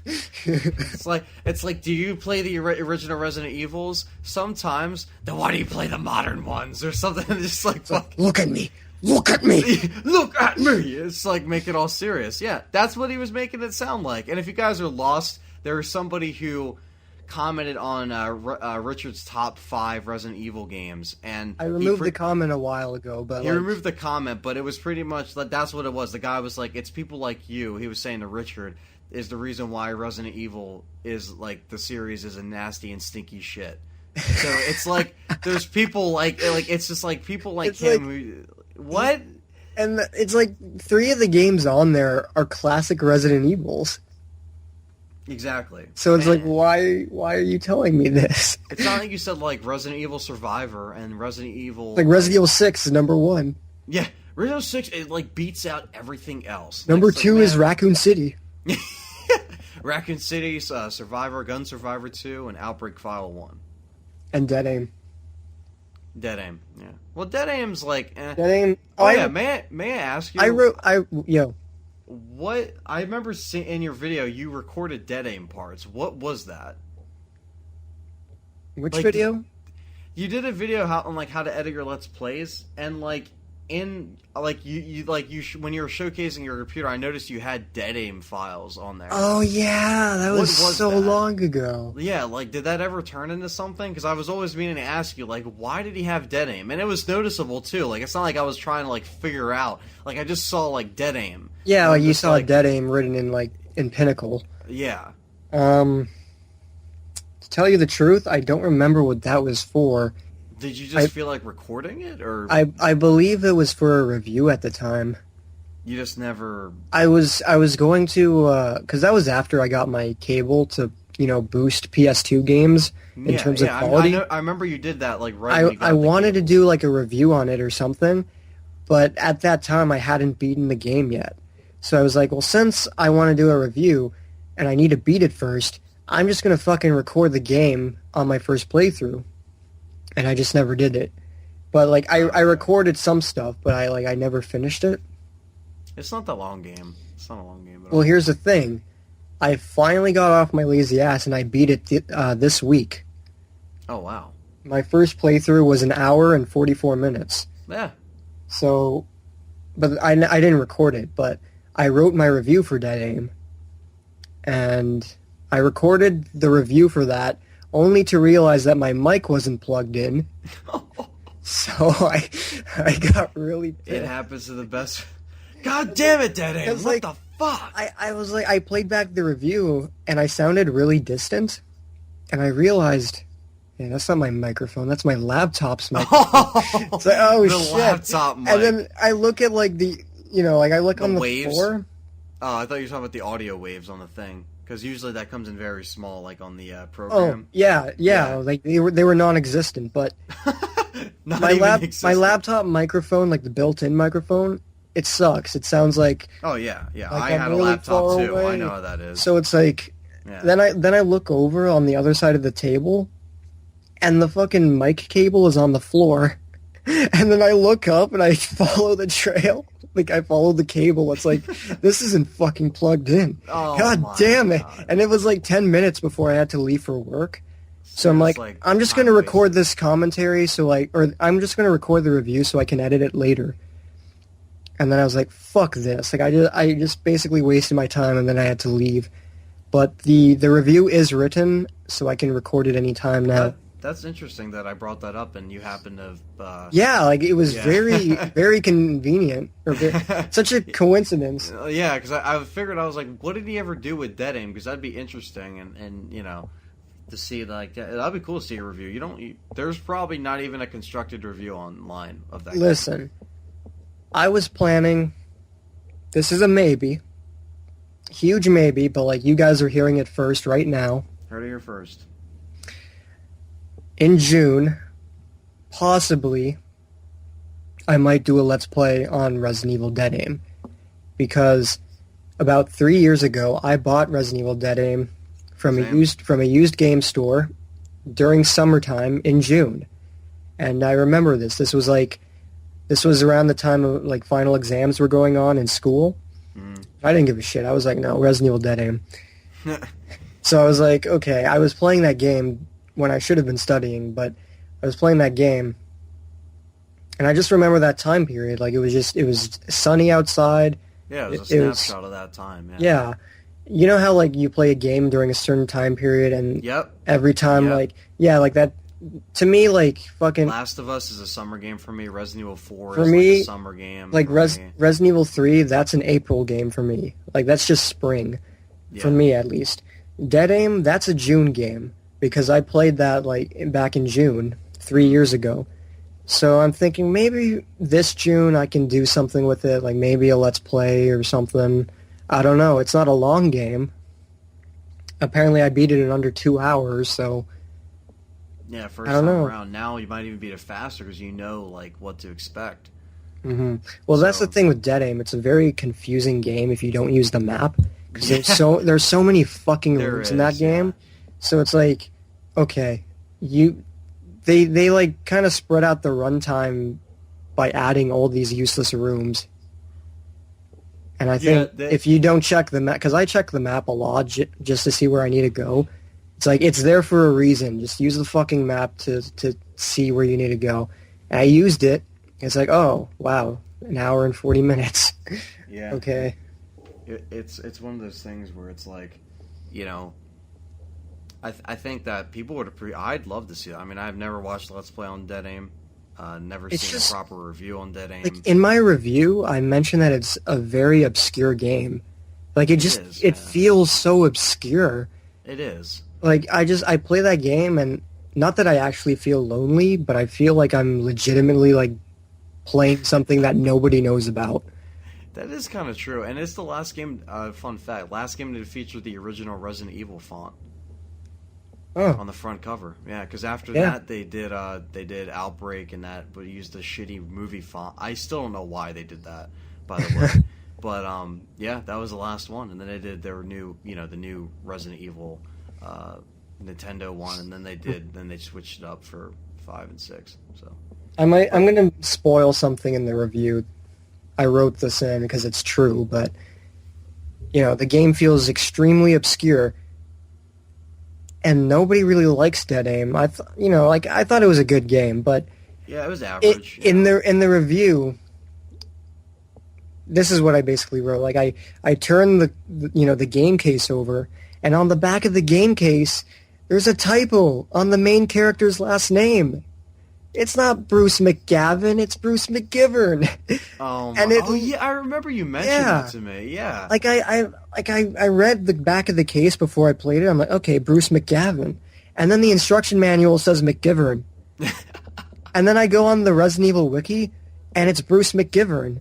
I'm like, my God. they gave him a fucking, like the main character of your video game has a typo in his name. that just adds to the obscurity. It's like it makes it more of a gem in the Resident Evil, more of just like kind of like a hidden treasure. You played Dead Aim, you beat that like a year ago. I don't know if you remember, but the cutscenes in that game are fucked up because the music is louder than the actual dialogue. Yeah, so you can barely hear the characters when they're speaking, and then you turn on subtitles, and the subtitles don't even match what they're saying. I've never turned on subtitles, but I know what you mean with the audio mixture. It's like somebody making a film, and they try to make the music like they have no idea how to balance audio. And exactly. Do you think Capcom would at least get this by now? I mean, it was well into the PS2. Like, it's not like the audio was much different. They already got it right with like the first 3 games on PS1. Yeah, even Code Veronica was out on PS2, and that was fine. And I say in my review, how could they ship it like this? Did you have to use an example? Like when you say that, I don't know. Yeah, I'm like, you have to showcase that. Just take a listen for yourself. Yeah, and I'm going to show like the second cutscene or whatever. It's like the 2 characters meet, and you don't feel anything because like you can't even hear what they're saying. One thing that I do like in that game, and you know it's obvious, is the safe room theme. I really like that theme. Yeah. I don't know why. It's just really underrated. I don't like the music in that game. Like, you know, the safe room theme is fine, but like the main theme, I just don't like it. I don't know why. I don't really. I thought it's moody, but like it's just weird. I feel like the safe room theme gives me. You mentioned that weird feeling. It gives me that weird feeling. It's just so fucking weird. Like if you just listen to that song and then think about the game, and you're just like, what the fuck? Like this really is just weird. I thought like, well, like back to just real quick, like the captions. If you turn on the captions. I have to do that next time. You can kind of make out what they're saying if you really pay attention, but then, you know, the caption, like say the characters say an expression, right? Yeah. The captions will be very basic, so it'll be like a basic version of what they're saying, but it's not like it's not getting across what they're actually. Yeah. Like, there's no punctuation. Like it's the same meaning of what they're saying, but it's not like what they're actually saying. So it's like I can't recall an expression like off the top of my head, but like if they said something like elaborate for saying like, oh, okay, let's split up, like that's what the caption would say. It would say let's split up, but even though the characters in the game are saying something completely different. Maybe it was just a lazy, I don't know. I remember buying the game brand new when it came out, playing it and just not liking it, trading it in before I was collecting it.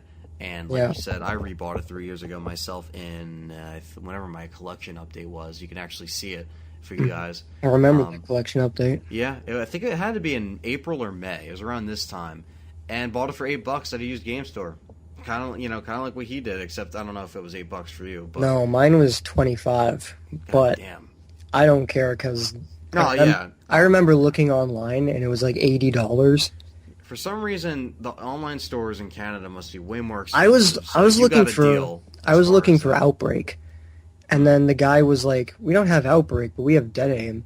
I'm like, "Holy shit, like, that's even harder to find." That's even harder to find. Yeah. That came out in 2003, I believe. So that was a weird time. Yeah. Really weird. But I mean, like Code Veronica was out on PS2. Like they got the audio fine with that. It's not like it was a hardware issue. Dead Aim has a really good atmosphere, though. It does. That's the one thing that I say in my review that like that's the best about it. There's this like moment in the game where you're walking through a hotel room, one of the many rooms that you can explore. Yep, I know. Yeah, I know what you're talking about. In the bathroom, someone hung himself. And you can miss it, but like, because I caught it while I was leaving the room, and so like when I saw it like for a split second, and I turned the camera, like I fucking jumped, because it's so subtle, and you realize, oh wait a minute, that's a fucking guy hanging in the bathroom. Oh yeah, and like everything's so dark, and I don't know, it's really creepy. I love that subtle horror though. Oh yeah, it's like you can miss it. You see something like if you see something happening and there's no noise, you're just like, what Yeah, like nothing jumped out at me, but like it was just like creepy to look at. And then like I walked up to the body and I like turned the camera. I'm like, I should take a picture of this. It's cool. Yeah, like let me pose with him. Kind of like with the movie Sinister, how like when you're seeing all these things happening, you're kind of just like hearing the film reel of the Super 8 film. You just hear that like that clicking. Yeah. And you just see the bodies hanging from the tree. I love that. And you know, that was actually inspired by a dream that like Carlisle had when he saw The Ring. And after he saw that movie, he had a dream of a family hanging from a tree. Like, that's creepy. That's really fucking creepy. That's very creepy. And like but I love that subtle, just like you mentioned, like and it's like, not in any movies nowadays. It's very hard to find. In Games. It's like in Resident Evil 2 where you see the licker walk by the window. Yep. Right by the window, and you're just like, what? No noise, but you could miss it. You could miss it if you're not paying attention. It's like it's one of those things where you're playing with a friend, and your friend's like, "Holy shit, did you see that?" No, like, just like, what was it? What was that? Yeah. So the subtle horror, like you mentioned, like that's something that doesn't that like never happens anymore. You know what I mean? And like, I do think Dead Aim has some like creepy. That's gonna be like a pain in the ass when I try to find that room. Because there's like a million rooms on the cruise ship. A lot of things do look the same. So it's like, which room had the body in it? God damn it. Now I gotta go find it. Yeah. Oh, you gotta get all that footage, right? I need to record everything. It's such a short game. Like, I could get the entire game in one recording session. But it's like, finding the specific things that I need is just gonna be a fucking pain in the ass. Yeah, and I think, you know, I think people definitely appreciate that game on some level. I mean, it wasn't like the best known or reviewed game. Everybody, like, nobody ever talks about it. Yeah, it's just kind of there. Kind of like Gaiden, but Gaiden was pretty bad. But, or Gaiden, however you want to pronounce it. But, I said in the review that the two main characters, because you know how, like, there's Bruce and then there's the Chinese chick? Yeah. They feel like discount versions of Leon and Ada. That is true. I remember you mentioned that towards me, and I was like, that's probably the best way to describe it. Just like very, kind of like Ark Thompson from whatever his name is, Survivor. Yeah. Or Ark, I think that's his name, Ark or Art. It's so weird when like you hear the intro to Resident Evil 0, and it's like an island that would become the second Raccoon City, Sheena Island. It's like, is it referencing Survivor? Yeah, like, what the Oh my god. Is that canon? People actually paid attention to this shit?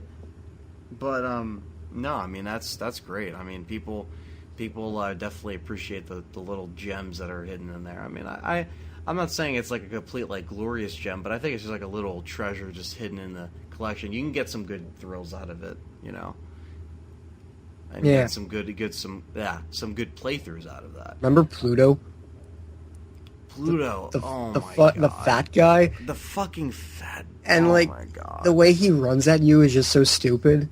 It's really dumb. I do think like the boss fights in that game are really bad. Like I thought they looked really cool, but good idea. Kind of like Revelations, like good ideas, just like kind of lackluster. Dude, in the review, I mentioned that the gameplay does not fit the style of the bosses.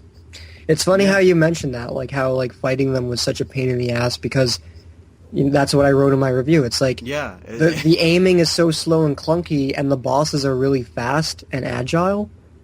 So it's like it doesn't really fit with when you're trying to fight them.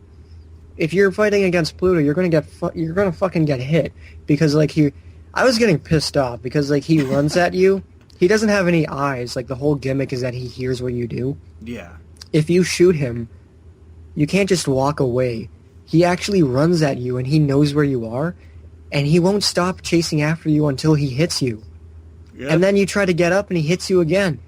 So it's like no matter what you do or don't do, he's going to keep coming at you as long as he knows you're getting hit. And it's like, what's the point of making him blind? But then I realized, oh, you're supposed to shoot him in the head. And that's like kind of how you kill all the enemies in that game. You got to shoot them in the head. That's pretty much. I mean, when you have a first-person type thing, when it switches in and out, that's pretty much it. Like, I thought like that's the answer. Hit him in the head. If you shoot Pluto in the head enough, his brain actually like falls out of his head and it dangles. Yeah. And so like his brain is like dangling. And it's like, wow, like that's actually really cool. It's really cool design. Yeah, it's just it was kind of poorly executed. I mean, wasn't this Gun Survivor 2 or 3? I think it was like the third one, I think. Yeah. Because the other it's one called like Biohazard Heroes Never Die in Japan. It's like that's such a horrible title. That's the best name ever. When I start collecting the Jap ones, I Heroes can't Never wait Die. to fucking get that. Like to pull it out of my collection and just be like, Heroes Never Die. And you just see like the shitty characters like that have no like, you know, just they're just so bland, you know? Exactly. And that's true. Like they're just so forgettable. But the thing is that like it has some redeeming qualities to it. You know, Exactly. it's kind of Yeah, I'm like happy Dead we're Aim- talking about it because we've never talked about Dead Aim before. We've never talked about it. I feel Yeah. like if I were to do a Let's Play on that game, like there are Let's Plays on YouTube, but it's like I've never seen them. it's like this Let's Play needs to like be seen by people because like nobody talks about this game. And yeah, nobody's gonna go out of their way and buy it unless you're really into collecting. I think it's underrated, but I also think that it gets some things that are like wrong. Like the cutscenes, they're fucked up. Oh yeah. Those are fucked up cutscenes. That's like a 10-year-old who doesn't know how to edit a Let's Play properly. That's like fucking That's like if- whose if- Let's Play. Oh yeah. Yep. And that's also like if I took a movie and like I put music in the background for suspense while dialogue was happening, but the music was just so Yeah, it's loud. like it's the most important scene in It the was movie. compressed and shit. It just didn't make any. It was not mixed at all. The person should have been fired for their job, for whoever mixed that fucking game. But I mean, I don't even know. But yeah, I mean that was just an interesting game. It's just such. It really is obscure. Even the the cover and the back. It's just the side of it's just Everything just feels really like it feels like three people made it or something. You could have called it Dead Aim. You could have just called it Dead Aim and just had zombies running around. It didn't even have to be called Resident Evil. It could have just been called like Dead Aim. During the end credits, it's like you see all these people. I'm like, I was so surprised to see that like that many people worked on it. Yeah, it's like did 5 people didn't make this in a basement and just came out Exactly. and said, "Yo, give this to Capcom." It's like the game looks really good. Oh yeah, It's I mean, beautiful honestly, for a PS2 game. That's but what I'm it's like, saying. Capcom never fails with graphics. Even with RE6, those are like the best fucking graphics I've seen on a console. That with Halo 4. That and Halo 4 are like the best graphics I've ever seen on that console. And I mean, those are amazing. And, but yeah, those graphics are great. And, step up between Code Veronica. Code Veronica and that is like night and day. Code Veronica was still kind of using that, Dreamcast look, from the original. This was like a new engine. So they kind of used that with Outbreak and stuff, and then 4, that was a completely new engine. That and the PS2, what they're working on the PS2, that was completely different than the GameCube, because the GameCube was using, 0 was using the 0 remake, and then 4 had a whole new one altogether. So it's like, but you can tell tell there are like huge similarities between like remake and 4. It's like some of the colors are the same. The sounds are the same with the the fucking stones moving. The Chimera and the invisible bugs. Yep. They have the same sounds. Yeah, there's a lot of them that have the.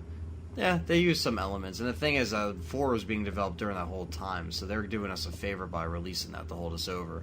Dead Aim, I don't know why that was even released. I mean, we had other games. We had 0 was already out. They ported 2 and 3 for the GameCube back then. I guess because RE4 just got delayed. It did. I mean, when they scrapped it, they were just kind of like, well, we got to put this out. Outbreak was kind of used to promote the movies. Because they were only supposed to add numbered games to the GameCube, so I think they just added the Dead Aim to the PS2. Yeah, they were probably just like, well, what if it was like, you ever think about maybe it was just something that they were about to scrap, but they decided to use? Do you ever think about that? Maybe. Like, maybe they could, like, it was just something that was, like, they were trying to make it, but they they didn't have to release Dead Aim. They didn't have to, but they did. It feels like such a cheap game that looks so good. It's so weird. Yeah, it's weird. It's like, and then you have, like, fucking Morpheus, like, the guy who's obsessed with beauty, and he turns into a chick tyrant with, like, electricity powers. You mentioned that. I remember that, and the thing is, it's just so weird. Like, why? Yeah, it's like so fucking strange. You could introduce BOWs in any other way. Like, yeah, maybe somebody might inject themselves, but like, what? It's like, guys, like, if you play in the this game, it's like the TNG virus combined. That's what they call it. They're like, he injected the TNG virus. He became an electrical tyrant. Super nemesis. And it changed his gender. It's like, what? Like, that never happens. That never happens, actually. But when you fight him, he's like doing all these flips and shit. Oh yeah. It's like, how are you fucking doing this is the most successful tyrant I've ever seen. They really just... Hey guys, seriously, if you had never played this game and you're a Resident Evil fan, play it. Because it is really interesting. Or watch Richard's making a Let's Play eventually, so stay tuned for that if he goes through with it, because I would watch that. I haven't played the game in a year or so, a couple years. But nothing definite, but like it... So just check it out, guys. Check it I out. will be doing a review on it eventually, though. That is definite. Even if the review gets you thinking about playing it, anybody out there, Dead Aim is just a weird game, and I'm happy we talked about it. So fucking strange. It is. I'm happy we talked about it. That is such a weird game. And then like you play as Fong Ling. That's her name. Fong Ling. Fong Ling. And then like she runs so weird in that game. Like the running animations. That wasn't the first Resident Evil game that had behind the back. I think so. It was also the first where you could move while aiming your gun. Yeah. Yeah. Very interesting. Just. Damn, that's just a weird. And it takes place like on a cruise ship at first, called the Spencer Rain. It's like that's really fun. And I do like the isolated feeling. I do like that. They gave that well. They said that Morpheus, like, the fucking female tyrant, they said that like he was part of the Arclay research team from the first game.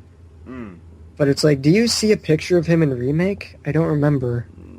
Is he there? Like, is Dead Aim is one of those games where you're not even sure if it's canon or not. It's just there to be there. Like, are they fucking with me right now? Are they referring to the first game or the remake? Not remake. You remember fighting the giant bug? The giant bug? Oh. Yeah, like, he's like the second last boss. Like you. Oh, yeah. I think I remember that. Was it? Oh, I'm trying to remember. I looked it up online, and it's called Halbert. I'm like, what is this thing called? It's like, oh, Halbert. I think I remember this thing.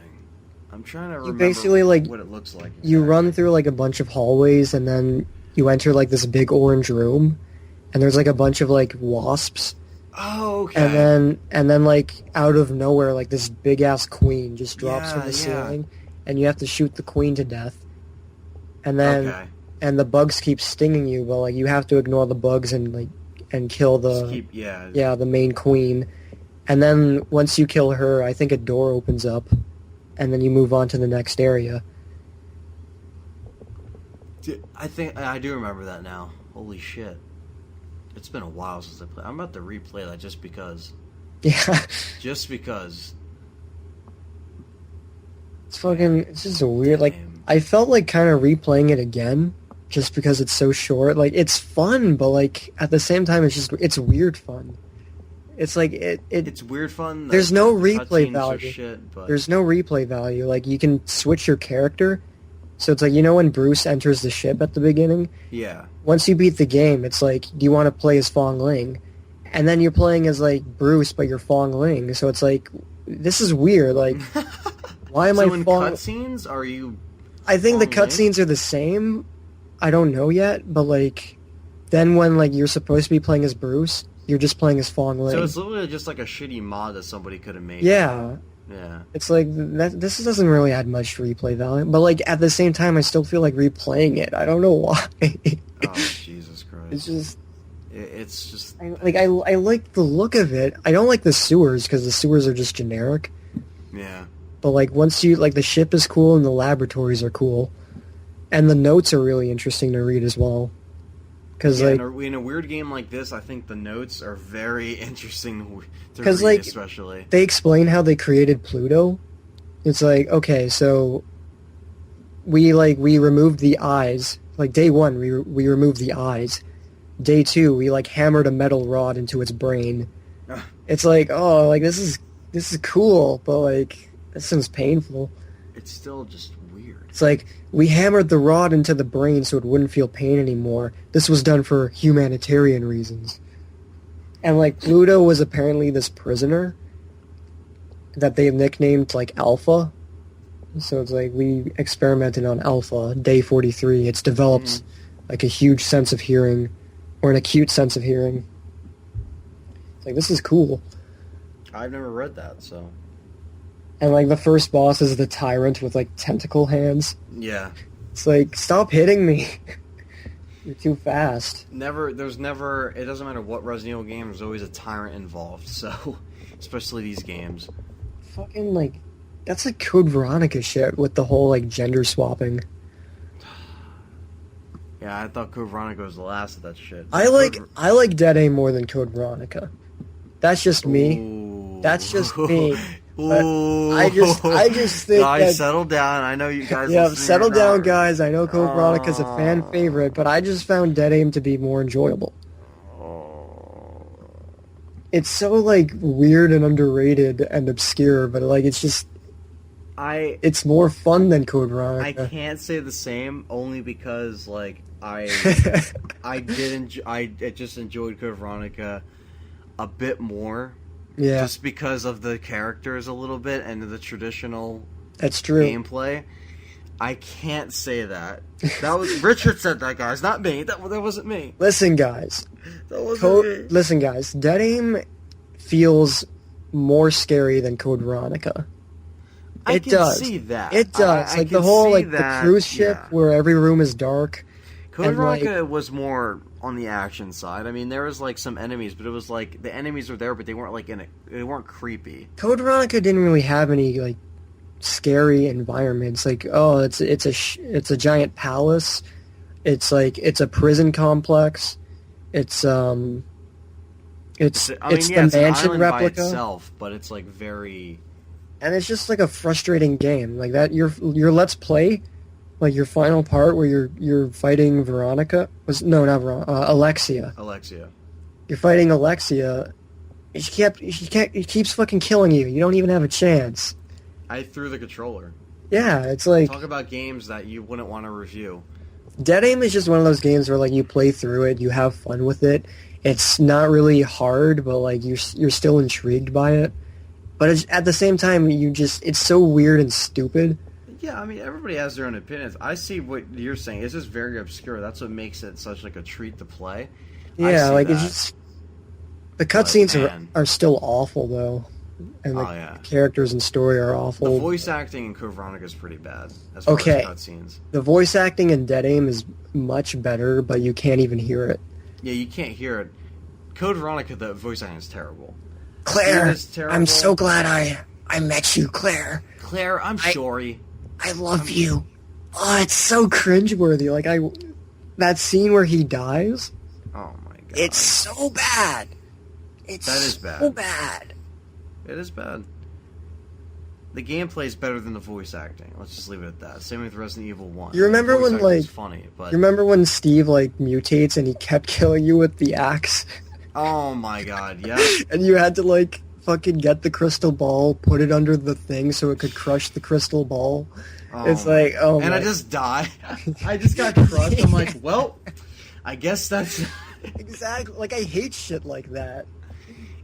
Yeah, that was me playing Code Veronica literally after, probably since like it came out. Like, I haven't played that in a while. But I mean, that was a fun Let's Play, but holy shit, that was it's a hard game. Well, when you're playing it's a long and hard game. Or you're like, I can't master it. You're fighting, or not, I keep calling her Veronica, Alexia.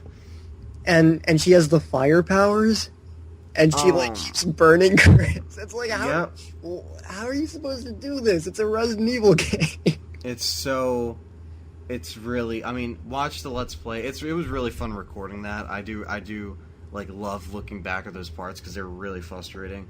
But It's so funny though. It's like, they're really funny. the I think music that's in what people the music like. in Code Veronica is really weird too. It's like, hoo ha, hoo like, ha, hoo ha, hoo Yeah. ha. It's fucking. It's like epic and stuff. No. Yeah, it's like I look back in 2000. That game was amazing. Like it's really cool, but it's not the fact that like it's a bad game. It's just really difficult. I wouldn't say Dead Aim's better than that. Okay, my opinion. Everybody's got their opinion. Here's the thing. I think Code Everybody- Veronica as a game is made better, even though it's like cheap at times. I think it's Wait, like your it's opinion overall. You it's prefer made that. better, but my opinion, I just enjoyed Dead Aim more. It's like comparing Resident Evil 1 to Resident Evil 6. It's like, yeah, Resident Evil 6, technically it's made better, but like I just Yeah, I see. What you're I saying. just Yeah. enjoy like Resident Evil 1 more as like it's more fun to me. So if any of you guys are still left listening after that, if you heard that, you might have laughed. No, I'm kidding. But you know, I don't know. Both games they're both weird in their own ways. I think Code Veronica is, I mean, it's a fan favorite for some. I'm But sorry. I'm sorry. My father gotta go to Alaska. My father, he's brilliant. Work. He worked in the island. Like, come on, man. Like, you're not leaving our. Yeah, like he just worked there.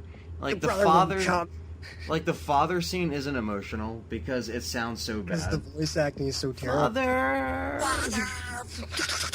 Yeah, it's like, man, you're not cool. You're not getting some booty off Claire, so just give up, okay? Like, just stop. Not gonna get your D wet. Yeah, it's not gonna happen, especially with fucking hair like that. Like, no, okay, you look like. I love how fucking the book like boy band. references Titanic, the movie. It's like he looks like that guy from Titanic. It's like, oh my god, even Esty Perry knew that he looks like Leo DiCaprio.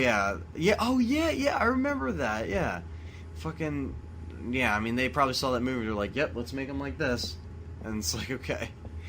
But I don't know. Well, those are pretty obscure. I mean, I wouldn't want to review that just because I could. I mean, I do have the footage. I wouldn't have to go back and play it again. You know, not that it's like a dread-worthy game. It's just really hard and time-consuming. And I'm sure there's people that can master it, but that's not me. Nope, that is not For me. Code Veronica? Yeah, I cannot do that. Dead Aim, I've done speedruns before and beat it in like 40 minutes.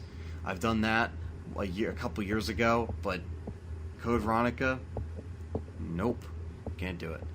Cannot do it at all. But I mean, fucking that music. It's like they went above and beyond for it, but it's like, man, they could have used this in a better like. I know, scenario. it's like it's so dramatic, but it's like at the same time it's just weird. And there's so many fucking bugs in Code Veronica. It's like dragonflies, ants, spiders. Moths. What's with these fucking bugs? Moths and shit. The moths are fucking. God. I hate the moths. Here's a question: have you ever played Survivor? Have you ever hands-on played Survivor? No, I've never seen a copy. You've never seen a copy. Never seen a copy. Well, if you like Dead Aim, then I'm not. No, because just imagine Survivor is like just- first person, right? Yep, completely. It's like completely first person. You can't save in Look, that you game. have to play it. Listen, You get retries. listen. but Dead you have to Aim. play it. Dead Aim is just like 1,000 times better from the gameplay that I've seen on YouTube. But look, you're a Resident Evil fan. You have to play it. At least one. You have to at least experience the shittiness. I'm a Resident Evil fan. I need to be like an expert at every game. Well, no, not an expert. You gotta play it. I need to say know that like you played it.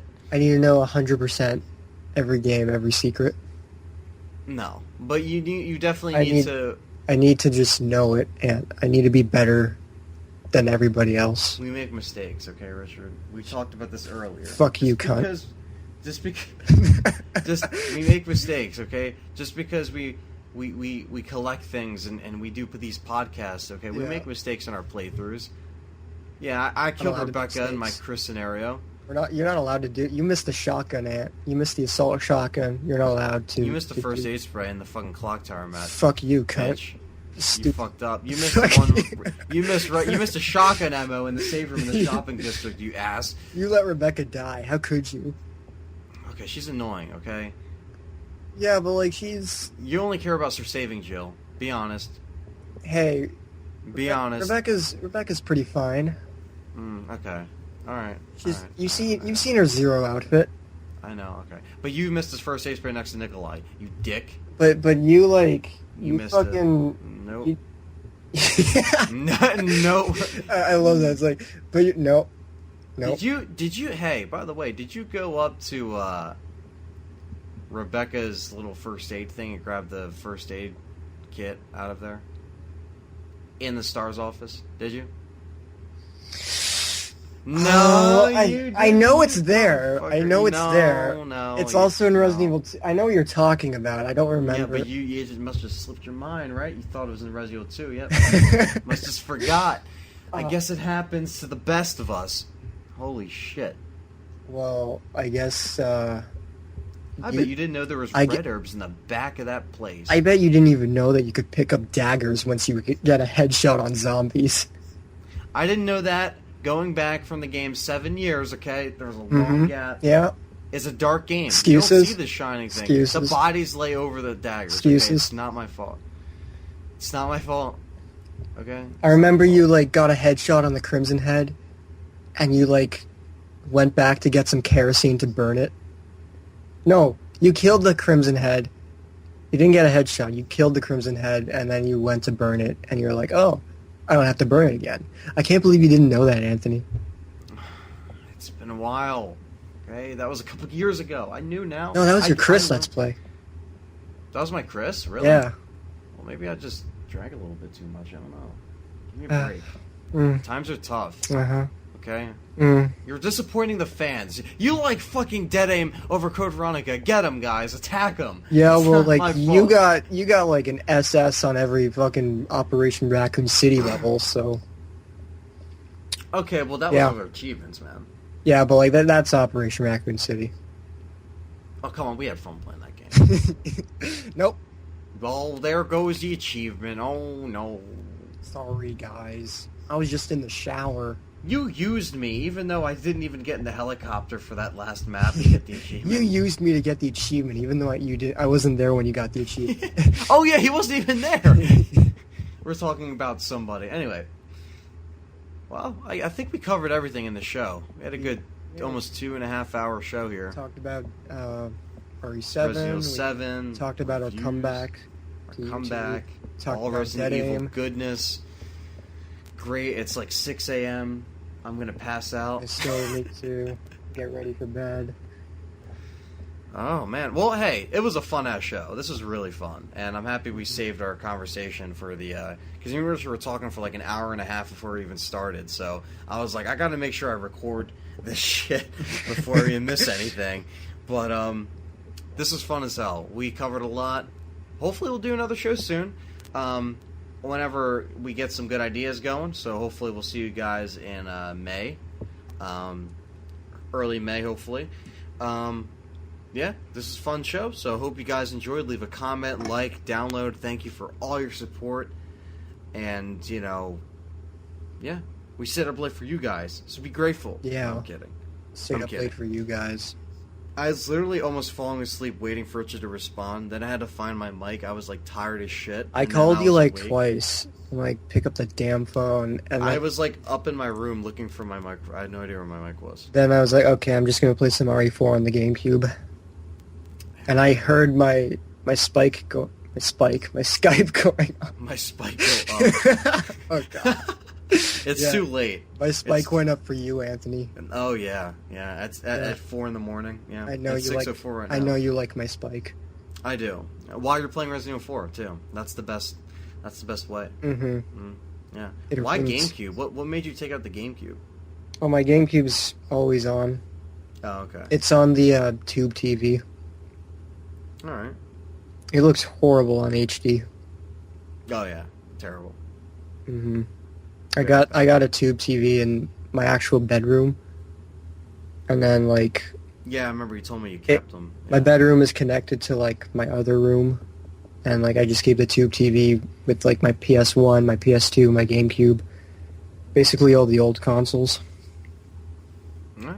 Well, that being said, thank you guys for listening again. Thanks for listening, watching, whatever. And yeah, hopefully we'll see you guys soon. So I hope you guys enjoyed. I'll see you guys. Have a happy Easter, even though I don't celebrate that. But like I said, I'll eat ham. So. And I'm gonna go club some rabbits. There you go. So, see you guys. Thanks for watching. Bye, guys.